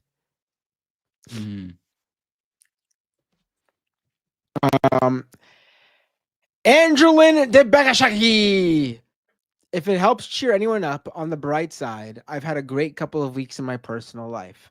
Yeah, I mean, I think people really good. I need like to. hear that. I mean, that's sort of what I when I was depressed about politics for this past year over Israel and what this country has done to the Palestinians. I was like, I gotta just focus on my family, and it was very helpful, honestly, to just like I didn't step away completely, obviously, but back off a bit and put your priorities elsewhere for for a while, and it helps. It really does help out. So you're sane enough to continue to do what you got to do. Jeremy Canned with a super chat. Just want to encourage everyone to call their state senators and express support for Joint Resolution 113. Thanks for the show, y'all. Which one's that? I don't know. A joint resolution providing for congressional disapproval of the proposed foreign military sale to the government of Israel. Oh, yeah. Absolutely. I mean, definitely. We'll see how that turns out. And I'm not, Zero PE says Leftist Mafia Left Past 10 collab show next week. Probably not next week because it's our day next week. It's our special day. Yeah, it's our special day. The week after, maybe though. We'll have to get in touch with them. Lizzie Bennett with $10 super chat. Any thoughts on congestion pricing in New York City? I personally do see it as a good for funding the MTA and reduce traffic congestion, but I'm concerned about those with disabilities and subway's lack of accessibility. It's what everybody in New York City basically wants. Congestion pricing. It's going to help fund very important updates to the MTA. That I believe will help people with disabilities because it's going to help make subways more accessible. From my recollection of some of the infrastructure planned. I mean, I would say it certainly helps people with disabilities if there's less cars on the road in New York City and making the air and the environment cleaner and more pedestrian friendly. Literally everybody, the only people who don't want this are fucking rich people who drive into New York City. Seriously, that's it. And you could tell by which politicians want this and which politicians don't. 5 Republican congressmen in New York State have sent a letter to Donald Trump begging him to stop this. I mean, it's you just have to look at who's for it and who's against it, and you should. It's one of those things where your mind is very clearly made up once you see how the lines are perfectly drawn. There's like the fucking blue dogs, like Josh Gottenheimer in New Jersey, who wants to stop it because it's going to hurt New Jersey commuters who drive into the city. No working class New Jersey person does anything but take the PATH train into New York City. They don't fucking drive into there unless they're like, I don't know, like a contractor or something like that. And then they're a business. That's the cost of doing business. Sorry, you got to pay $9 to go into the city. If you're not making up that $9 in your contracting gig or job, then you got a real business problem. All right, let's go to Kowalski with a super chat. With the AI bubble bursting on March 15th, 2020, we are going to have so much scam economy content. Mike might not make it, to be honest. Sorry, Mike. Are you calling it? Are you saying March 15th, 2026? What is that date, Kowalski?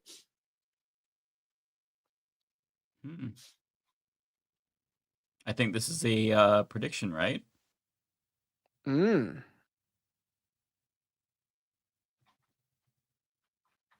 All right. Your mom just became a member. Thank you, your mom. Not my mom, your mom. Ryan with a $10 super chat. RFK isn't entirely wrong when it comes to the FDA. The FDA allows ingredients in food that are illegal in the EU and Canada. I mean, broken clock, right? Trump says things that we agree with every now and then because he's fucking just like throwing shit out of his ass. If you think like RFK Jr.'s number one priority is going to be the ingredients in food that are allowed by the FDA but are illegal in the EU and Canada, you think that's going to be his priority and not like banning the polio vaccine? I mean, you know, we know where RFK Jr. stands, and his first order of business is going to be going after vaccines. Get your vaccines updated if you can. It's like, you know, it's like saying, you know, Trump's right. That dude from Silence of the Lambs is not a good guy. I mean,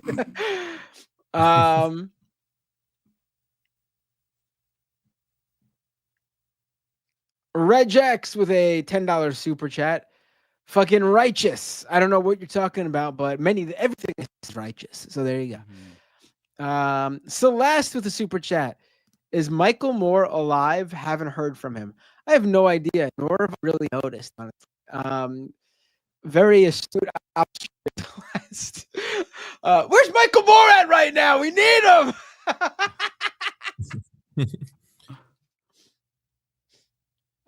Over on Twitch. Oh, I closed Twitch. While you're doing that, I did get a couple more. Leslie, thank you for the super sticker. It is a lemon guy holding up a little baby lemon thing. Thank you so much. Appreciate that. And then from Charlie, just a heads up, I'm she, her, trans. I'm sorry, Charlie. Did I refer to you as male? It's confusing with the name Charlie because I literally have family members named Charlie that are both male and female. So whenever I see Charlie in the wild, I don't know, and I usually default to he. Because the older family member that I have went by Charlie. So it's I'll have to remember that it's more of a gender neutral name, but thank you for the clarification, Charlie. We should know this since you comment enough. There was this chat, Matt, I don't know if this is for you or David, but this one came in after. It's not for me. Oh, okay, well, I think this is for David. I'll just read it. Ozzy, $5. Do you think there will be a drop in Republican support in 4 years, given Trump won't be on the ticket? 2022 midterms as an example of drop in support. I hope so. I really hope so. I don't know if things really do rebound in terms of the economy getting better. It depends on what the vibes are, honestly. That's kind of what this is about. With the way that things have been going, we've been going back and forth, one party, next party, this, like, so it's possible, but it's so hard to say. I genuinely don't know what the American people are going to feel like in 4 years because I don't identify with any of them, so I don't know. I shouldn't say any of them, but I don't identify with most of them. I don't know what the fuck they're thinking.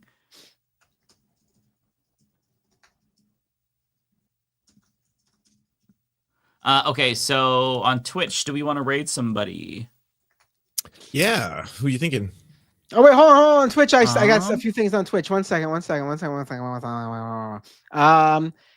Hatter Hair cheered 100 bits. Thank you so much. Ox Pecker Cheered 100 bits. The Leftist Mafia is a good name, bold, but it sounds welcoming. But it sounds welcoming liberals, anarchists, and tankies. We should change our name to Oxpecker. Soy Breadword resubscribe for 2 months at tier 1. Subscribe for 2 months already. Woohoo! Thank you, Soy Breadword. And Justin Freakin. Thank you so much for the raid. Really appreciate it.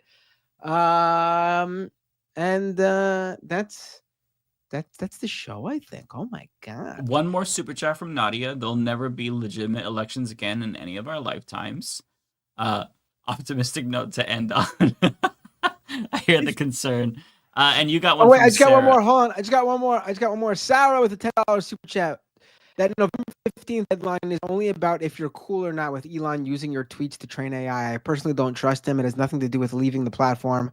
I DM'd you links and info. Thank you so much, Sarah. I appreciate that. I'm gonna quickly look into it. And also thank you to Nadia Moon, Steve Boots for the raids, and Tigwick for the gifted tier 1 sub. Do you want to raid Shauna Baker? She's an indigenous streamer. She's only got 6 viewers right now. Could probably really help her out. How do you spell her name? Yeah, it's spelled capital S, then H, then A, then U, then N, then A, then B, then A, then K, E, R. Shauna Baker. It says that she's playing Fortnite right now. Oh my god, absolutely. Gotta support my fellow Fortnite players. And thank all the mods and all the chats. Every single mod and every single chat is keeping Thank you everybody up to date. all. So thank you all. Thank all the mods, chats, in all the Yes. chats. Yeah, everybody They're in the all chat, amazing send your and love to them. Oh yeah, don't forget next week is show 100. And we're doing it And on we have Wednesday. a super special surprise. I thought we were announcing it tonight, so I put it in my title. There's a big announcement, but it's happening next Wednesday. So get excited Big for it. Big announcement, folks. Be there at the beginning Turns of the out- show when it starts, 5:30 p.m. PST on Wednesday. Don't miss that start. Right. You know, we've been hinting it with the name change. Turns out, I'll give you another hint. What's the opposite of left? That's the new name of the show. That's right, baby. We going right wing. Right wing grift right here. Bye, y'all. Love you guys. Take care, See you everyone. later. Wait, hold on, I didn't raid yet. Hold on, you guys raided? Hold on. What? Yeah, We gotta do it at the same time. I already did. All